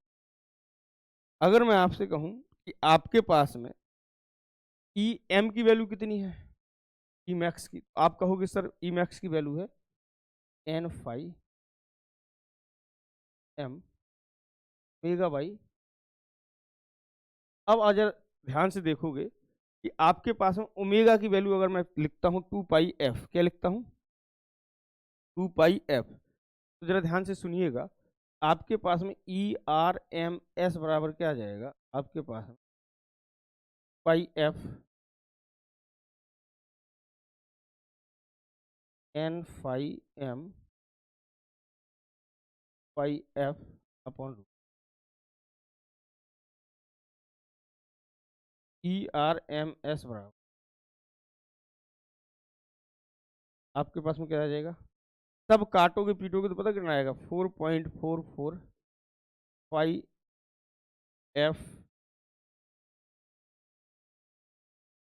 आएगा आरएमएस में,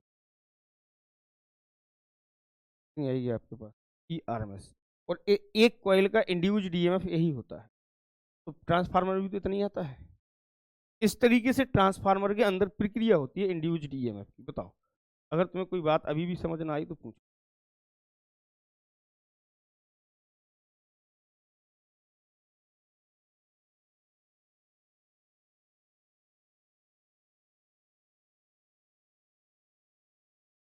बताओ जल्दी, अगर तुम्हें ये बात समझ नहीं आई तो पूछ लो, अगर तुम्हें लग रहा है कि ये बात हमें समझ नहीं आई तो पूछ।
चलो एक बार और बताते हैं, जरा ध्यान से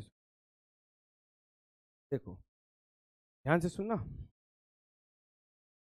हमारे पास में फ्लक्स का मान कितना आया था मुझे बताना। आप कहेंगे फ्लक्स की वैल्यू इतनी तो आई थी हमारे पास में, फाइनल फ्लक्स की वैल्यू इतनी थी।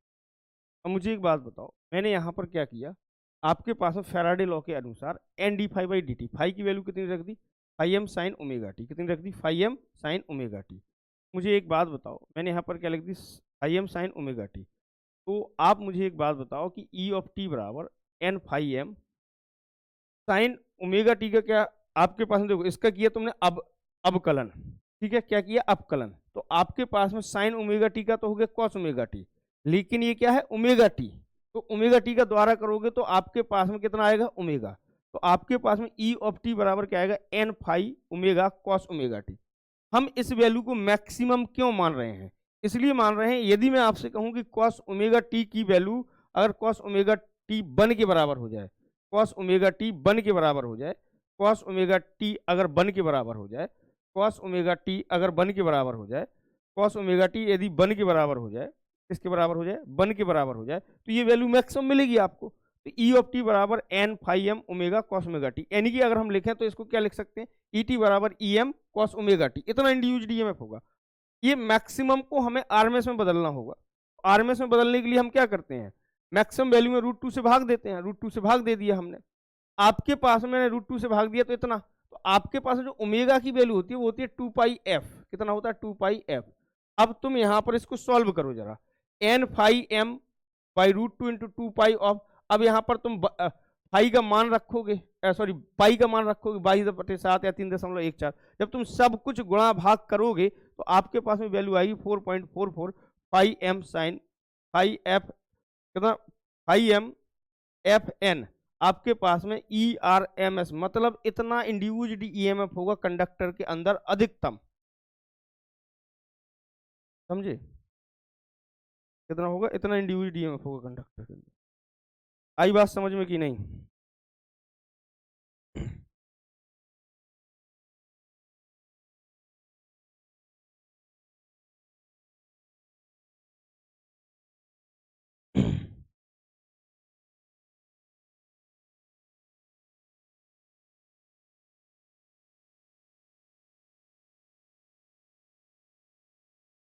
बताइए।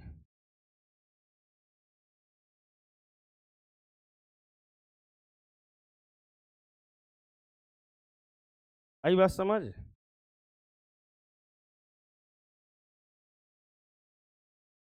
देखो अब इसके बाद में अब तुम कंक्लूजन सुनो इसका, कंक्लूजन सुनो इसका। तो कंक्लूजन क्या निकला इसके बाद में, अगर हम कंक्लूजन की बात करते हैं कि सर कंक्लूजन क्या निकला।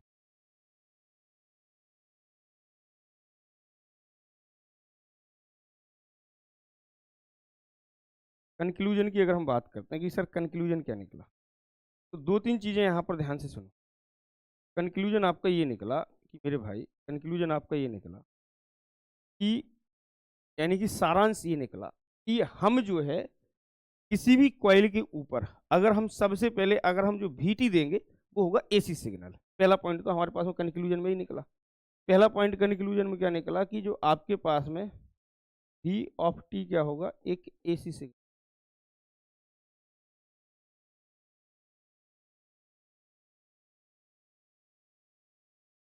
AC सिग्नल क्या होगा, AC सिग्नल। AC सिग्नल हो क्या होगा, AC सिग्नल हो। दूसरा क्या है, I बराबर क्या होगा हमारे पास में, दूसरा क्या होगा, इसमें जो करंट आएगी वो कितनी आएगी, I बराबर कितनी करंट होगी, तो आप कहेंगे सर Im साइन ओमेगा। अगर मैं आपसे कहूं कि तीसरी बात अगर मैं आपसे कहूं तो फाई टी बराबर क्या आएगा, फाई बराबर कितना, फाई बराबर अगर हम बात करें आपसे, phi M sine omega t कितना आएगा, फाई एम साइन ओमेगा।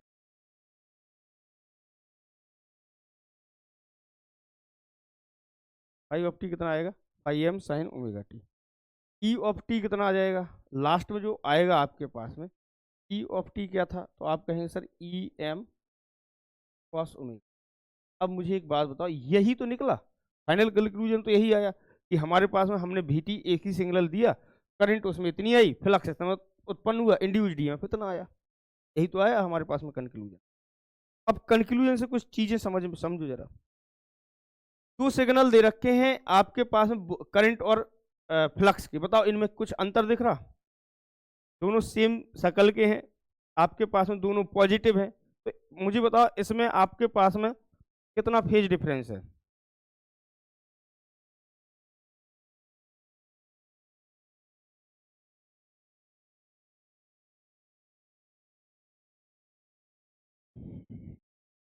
बोलो भाई। अरे बोलते क्यों ना भाई, क्या दिख रहा तुम्हें दोनों में अंतर, क्या तुम्हें ऐसा नहीं लग रहा है कि आपके पास में, अगर हम इसका पहला पॉइंट अगर मैं इसका आपको बताऊं, आपको ऐसा नहीं लग रहा है क्या, आपको ऐसा नहीं लग रहा है, पहला पॉइंट अगर आपको ऐसा नहीं लग रहा है, the nature of flux, the nature of flux, आपको ऐसा नहीं लग रहा है, nature of flux, nature of flux same, जो नेचर है फ्लक्स का वो कैसा है, सेम है, nature of flux same as current, nature of flux, nature of flux same as current,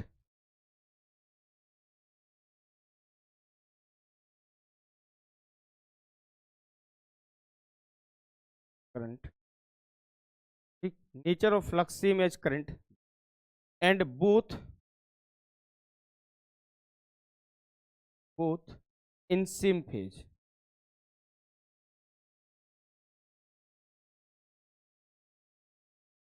अगर हम बात करते हैं कि वो, उसका कहने का मतलब है कि आपके पास में द नेचर ऑफ फ्लक्स लिखा ही ना, नेचर ऑफ फ्लक्स तो लिखा ही,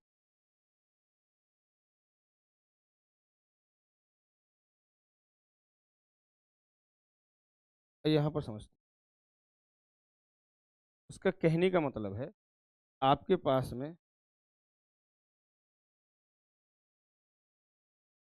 फ्लक्स की प्रकृति,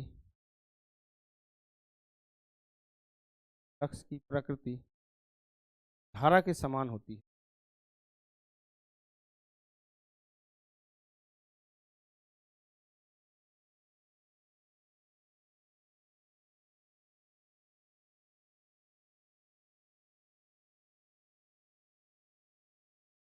फ्लक्स की प्रकृति धारा के समान होती है, अर्थात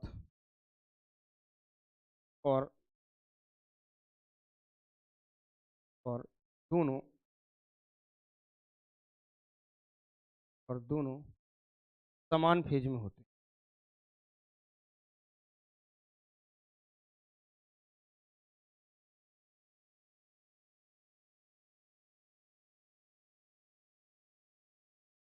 समान फेज में, ठीक, दोनों कैसे होंगे? समान फेज में होंगे।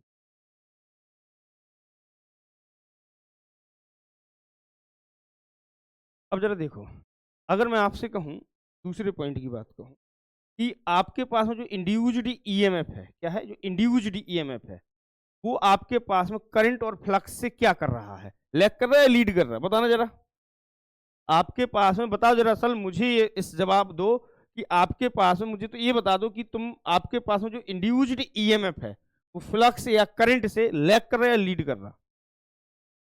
फ्लक्स या करंट से लैग कर रहा है या लीड कर रहा?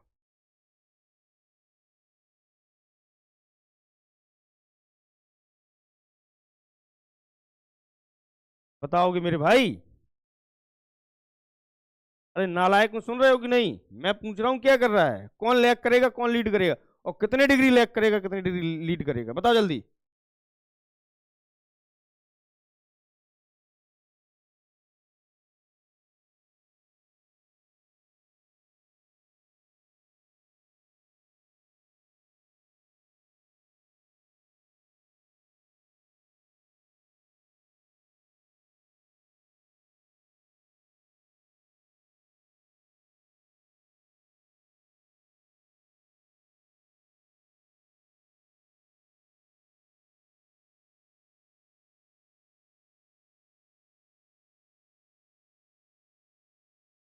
जल्दी बताओ, कौन लैग करेगा? फ्लक्स या फिर ये? नहीं समझ में आ रही मेरी बात?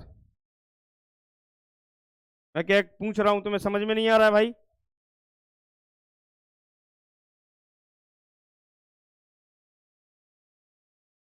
तुम्हें समझ नहीं आ रहा क्यों बे? एक भी नहीं सुन रहे हो मेरी बात? मैं कह रहा हूं कौन लैग करेगा कौन लीड करेगा, मैं क्लास एंड कर दूंगा, ध्यान रखना अगर इस तरीके से बदतमीजी की गई तो। अगर इस तरीके से तुमने बदतमीजी की तो मैं क्लास एंड कर दूंगा, मैं बता रहा हूं तुमको। मैंने तुम्हें पीछे की क्लास में सबसे पहले यही पढ़ाया था। तुम कैसे करेक्टरिस्टिक्स बनाओगे ट्रांसफार्मर के और मोटर के?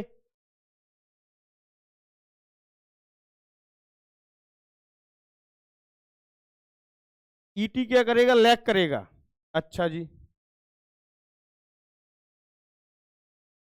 बहुत बढ़िया, शानदार, जबरदस्त, जिंदाबाद। नालायकों, मूर्खों, मैंने क्या बनाया था? एक क्वाड्रेंट बना के दिया था तुमको, याद है क्वाड्रेंट? मैंने आपको एक क्वाड्रेंट बना के दिया था, अगर तुम्हें याद हो, मैंने एक क्वाड्रेंट बनाया था। उस क्वाड्रेंट में मैंने कुछ साइन और कॉस बनाए थे। मैंने कहा था कि अगर आप साइन यहां बनाओगे तो कॉस यहां बनाना पड़ेगा। ठीक, तो उस क्वाड्रेंट को तुम याद रखोगे हमेशा कि आपके पास में साइन, पॉजिटिव साइन यहां है, तो आपके पास में कॉस पॉजिटिव यहां पर होगा, माइनस साइन यहां पर होगा, और यहां पर कैसा होगा? Minus cos. ठीक, माइनस कॉस यहां पर। अब मुझे एक बात बताओ,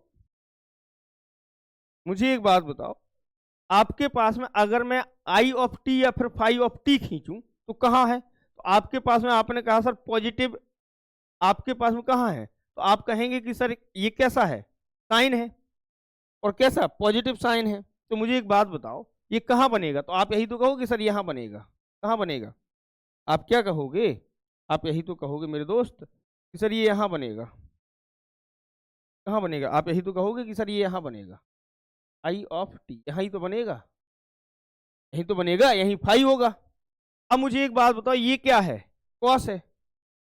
ये कॉस है और कैसा है? पॉजिटिव है। तो कहां बनाओगे इसको? यहां नहीं बनाओगे, यहां पर कहीं। ई ऑफ टी।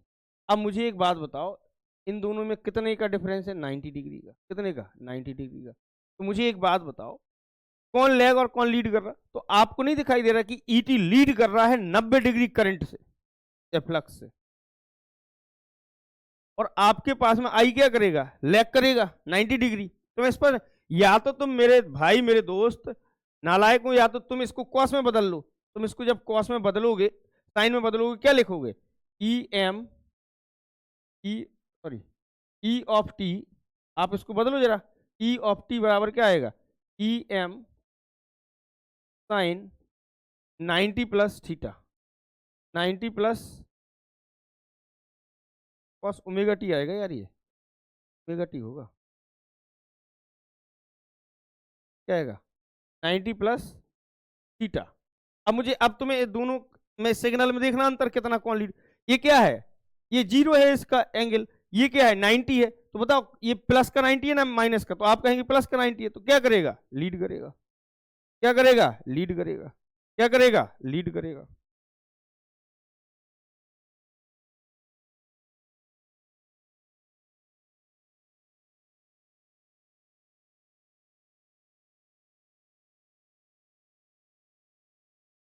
बताओ।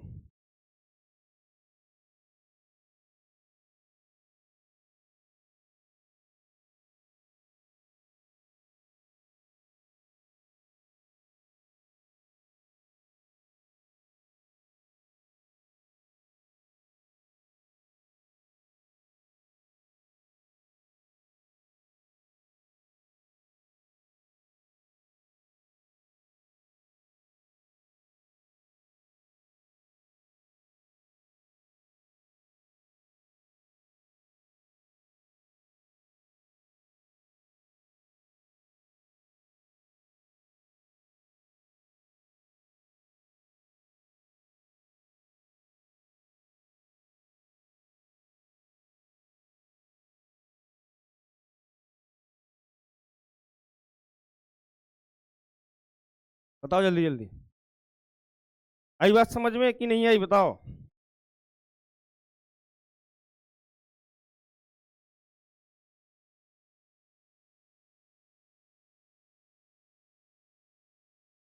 लिखो, the induced EMF will be leading. लिख लो, the induced EMF will be leading. देखो, the induced EMF will be leading. Induced EMF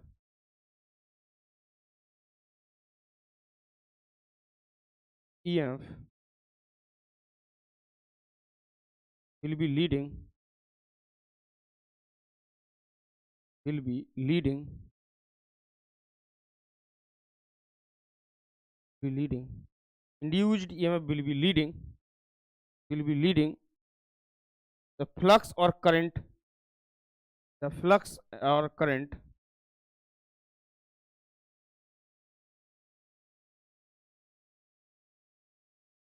and current, flux and current। Induced EMF क्या कर रहा है? लीड कर रहा है फ्लक्स और करंट से।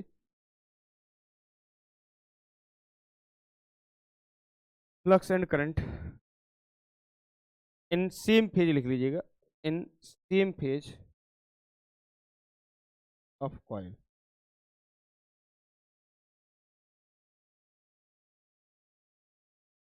इन सेम फेज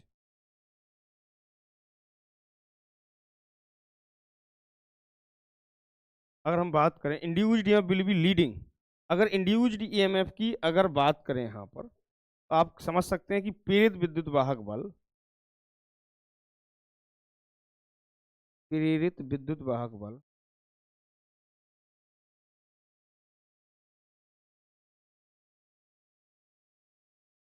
वाहक बल प्रेरित विद्युत वाहक बल प्रेरित विद्युत वाहक बल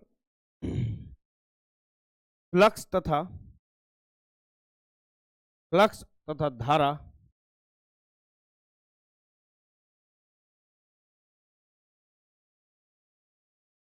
धारा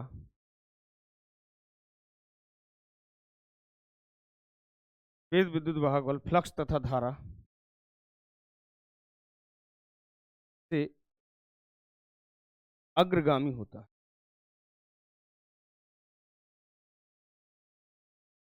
अग्रगामी है, अग्रगामी अग्रगामी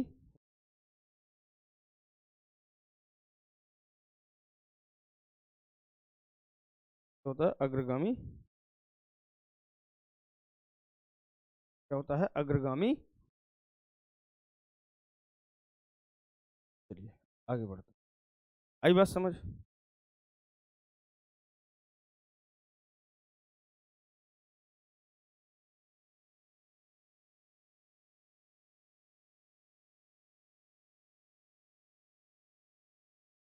आई बात समझ में?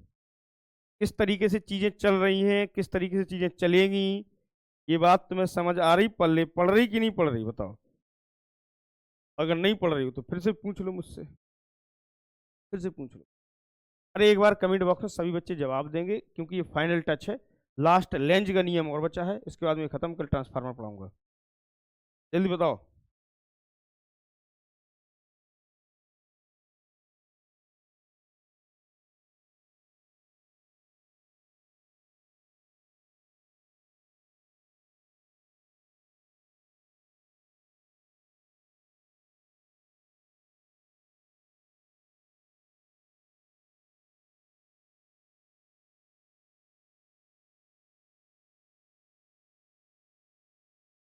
अरे बताओ ना यार, आ गया ना? अब चलो देखो, अब तुम्हें एक कहानी और बताता हूँ बढ़िया सी। नेक्स्ट पॉइंट देखो, अब तुम्हें बढ़िया सी कहानी बता के चल।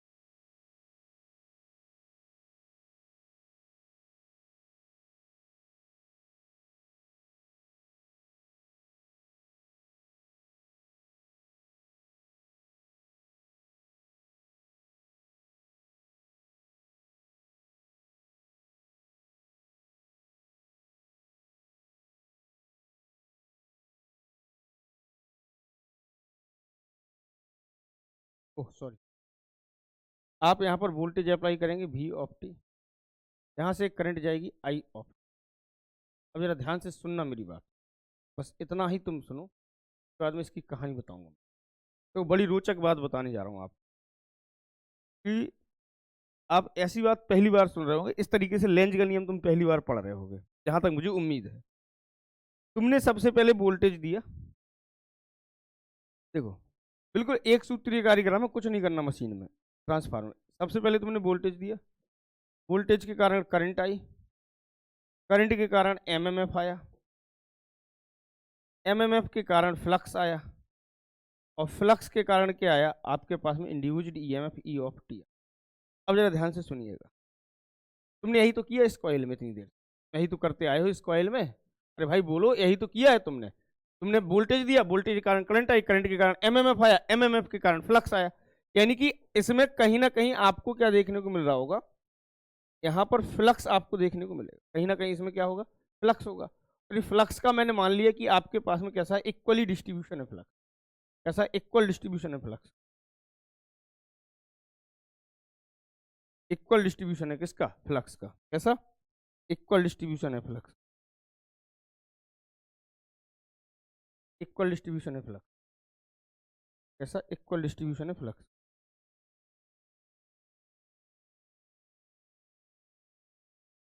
कैसा? इक्वल डिस्ट्रीब्यूशन है फ्लक्स का। कैसा? इक्वल डिस्ट्रीब्यूशन है फ्लक्स का। यह है आपके पास में फाइव, आपके पास में फाइव। ठीक, ये क्या है? इक्वल डिस्ट्रीब्यूशन ऑफ फ्लक्स, इसको बोलते हैं इक्वल डिस्ट्रीब्यूशन ऑफ फ्लक्स।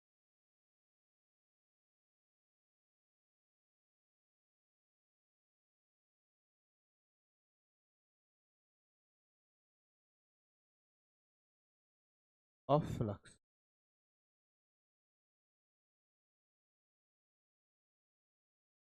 क्या है? इक्वल डिस्ट्रीब्यूशन ऑफ फ्लक्स, ये है आपके पास में फाइल। अब मुझे एक बात बताओ, यहाँ मुझे एक बात बताओ, आपने यहाँ पर वोल्टेज दिया, वोल्टेज के कारण एमएमएफ आया, एमएमएफ के कारण फ्लक्स आया, फ्लक्स के कारण क्या आई, एक आपके पास में इंड्यूस्ड ईएमएफ आया। यही कहानी थी। अब जरा इस कहानी को और आगे की तरफ लेके चलो, इस कहानी को और आगे की तरफ लेके चलो। अब इस कहानी को और आगे की तरफ लेके चलते हैं तो आपके पास में आता है एक लेंज लॉ। क्या आता है? Lenz law. अब देखो लेंज लॉ क्या कह रहा है, लेंज लॉ क्या कह रहा है,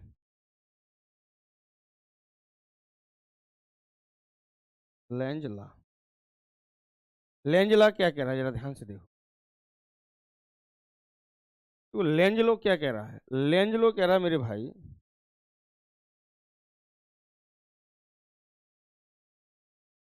लेंज लॉ क्या कह रहा है, जरा ध्यान से सुन। लेंज लॉ क्या कह रहा है, जरा ध्यान से सुनना। सबसे पहले लेंज लॉ की अगर हम बात करते हैं, लेंज लॉ क्या करता है कि जिसके कारण उत्पन्न होता है, लेंज लॉ कहता है कि जो कोई भी वस्तु जिसके कारण उत्पन्न होती है उसकी उसी का विरोध करता है। Effect is always oppose its cause, यानी कि आपके पास में प्रभाव जो है स्वयं के कारण का विरोध करने लगता है। आप जिससे पैदा हुए उसी का विरोध कर रहे हैं, यानी कि इफेक्ट इज ऑलवेज, ये क्या कहता है, इफेक्ट इज ऑलवेज, ये क्या कहता है, effect is always, effect is always,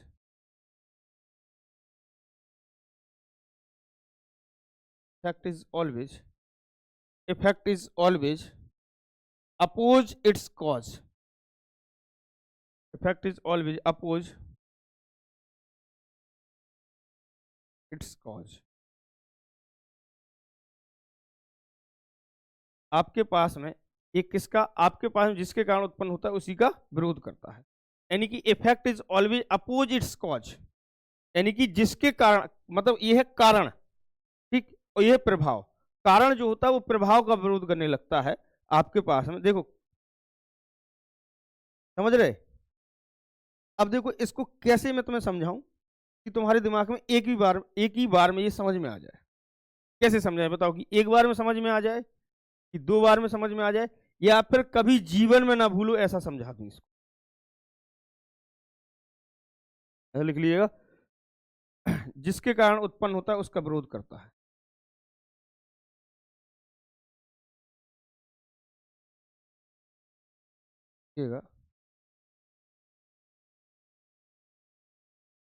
कारण प्रभाव का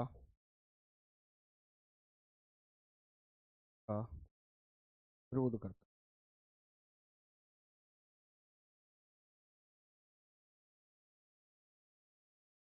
कारण प्रभाव का विरोध करता है, कारण जो है प्रभाव का विरोध करता है, कारण जो है प्रभाव का विरोध करता है। अब मुझे एक बात बताओ, कारण प्रभाव का विरोध कर रहा है तो इसको ऐसे समझाया जाए आपको, ये कभी जीवन में ना भूलें आप, ऐसे समझाया जाए इसको। तो देखो ऐसे समझने के लिए मेरे पास में दो तीन चीजें हैं। इसी पूरी कहानी को मैं उतारता हूं कि आपने सबसे पहले कॉइल में वोल्टेज दिया, इस वोल्टेज के कारण, इस वोल्टेज के कारण मेरे दोस्त,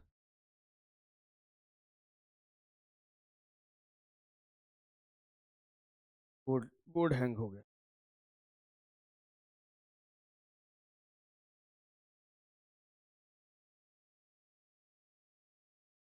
देखिए आपने सबसे पहले क्या दिया, वोल्टेज, इस वोल्टेज के कारण क्या आई, तो आप कहेंगे सर करंट आई। क्या आई? करंट। करंट कितनी थी, तो आपने कहा सर आई ऑफ टी। इस करंट के कारण क्या आया, तो आपने कहा सर एमएमएफ। क्या आया? एमएमएफ। सुनते रहिएगा मेरी बात, क्या आया? एमएमएफ। इस एमएमएफ के कारण क्या आया, तो आप कहेंगे सर फ्लक्स आया। क्या आया सर? फ्लक्स आया। इस एमएमएफ के कारण क्या आया सर? फ्लक्स आया। क्या आया? Phi of t. और सर इस फ्लक्स के कारण क्या आया, तो आप कहेंगे सर इस फ्लक्स के कारण हमारे पास में जिसका इंतजार था वही आया, इंड्यूस्ड ईएमएफ। यही आया। अब जरा ध्यान से सुनिएगा, मुझे एक बात बताओ, पूरी कहानी बताना कि आपके पास में क्या फ्लक्स होता तो इंड्यूस्ड ईएमएफ आ पाता, नहीं आ पाता। इसका मतलब ये पूरी तरीके से, इसका मतलब ये पूरी तरीके से इस पे निर्भर करता है। अगर आपके पास में फ्लक्स ना होता तो क्या इंड्यूस्ड ईएमएफ आ पाता? बोले नहीं सर। यानी कि ई ऑफ टी इस पर डिपेंड करता है। और अगर मैं आपसे कहूं कि एमएमएफ होता, एमएमएफ ना होता तो फाइव ऑफ टी आ पाता? आप कहते नहीं सर, नहीं आ पाता। यानी कि फाइव ऑफ टी किस पर डिपेंड कर रहा है? तो आप कहेंगे एमएमएफ पर। और अगर करंट ना होती तो क्या एमएमएफ आ पाता? इसका मतलब एमएमएफ करंट के ऊपर निर्भर कर रहा है और करंट वोल्टेज के ऊपर यानी कि सप्लाई के ऊपर निर्भर कर रहा है। अब मुझे एक बात बताओ, ई ऑफ टी किस पर निर्भर किया, किस पर डिपेंड किया? तो आप कहेंगे ये किस पर डिपेंड किया? तो आप कहेंगे इसके ऊपर। ये किस पर डिपेंड किया? तो आप कहेंगे इसके ऊपर। ये किसके ऊपर डिपेंड किया? तो इसके ऊपर। यानी कि सब एक दूसरे पे। यानी कि अगर मुझे एक बात बताओ, ई of T, E of T depend करता है फाइव ऑफ टी पर, फाइव ऑफ टी डिपेंड करता है एमएमएफ पर, एमएमएफ डिपेंड कर रहा है आईटी पर, और आपके पास में आईटी डिपेंड कर रहा है वीटी पर। तो मुझे एक बात बताओ, किसके कारण कौन आया? तो इसके कारण ये आया, इसके कारण ये आया। यानी कि ये कारण है, ये उसका प्रभाव है। इसके कारण ये आया, ये कारण है, ये प्रभाव है, ये कारण है, ये प्रभाव है, ये कारण है, ये प्रभाव है। यानी कि अगर मैं बात करूं क्या वी ऑफ टी ना होता तो क्या ईटी आ जाता? नहीं। इसका मतलब है कि आपके पास में फाइनल जो कॉज है, जो कॉज है वो आपके पास में किसका विरोध कर रहा है? इसका। इसीलिए इसको बोलते हैं लेंज का नियम।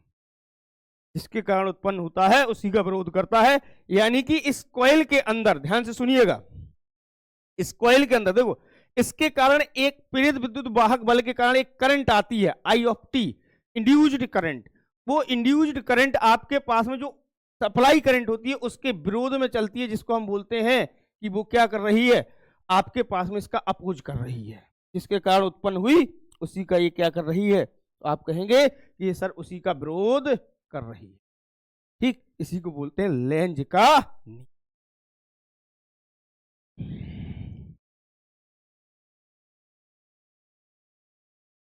देखो, ये है आपके पास में, अगर मैं यहां लिखूं तो ये है मेन कॉज। ये क्या है? Main cause.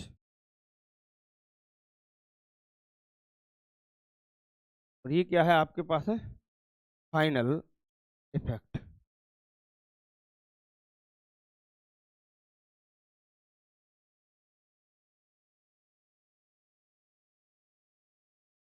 ये क्या कर रहा? Must oppose.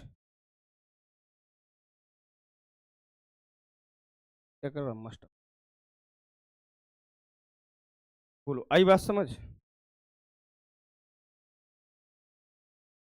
आई बात समझ कि ना आई? ना आई हो तो समझा दें फिर से, आ गई हो तो फिर चलें भाई। बोलोगे क्या? नहीं बोलोगे? बोलना तो पड़ेगा, बोलना तो पड़ेगा मेरे दोस्त। बताओ जल्दी, अगर जिसको समझ में आ गया तो ठीक, नहीं आया तो फिर से पूछ लो। जल्दी बताइए फटाफट, देर ना करें दोस्त, देर करोगे तो दिक्कत होगी। और जहां दिक्कत हो गई वहां तो बहुत ज्यादा दिक्कत।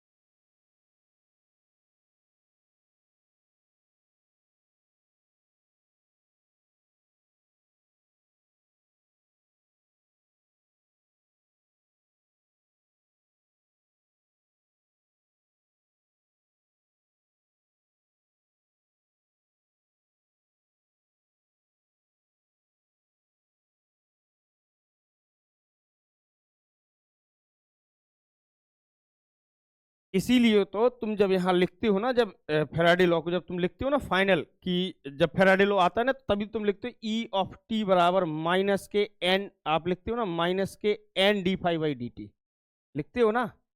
वो माइनस इसी बात को बताता है कि वो जिसके कारण उत्पन्न हो रहा है उसी का विरोध कर रहा है, वो इसी बात को बताता है। सही कह रहे हो तेज सेंगर, बताओ भैया जी। कल होगा आपका ट्रांसफार्मर, ठीक। और यहाँ तक आज हमने खलास कर लिया इसको, कल करेंगे ट्रांसफार्मर के बारे में चर्चाएं। क्या करेंगे? ट्रांसफार्मर के बारे में चर्चाएं करेंगे कल। फिलहाल के लिए इतना ही। आप सभी का शुक्रिया, थैंक यू, धन्यवाद।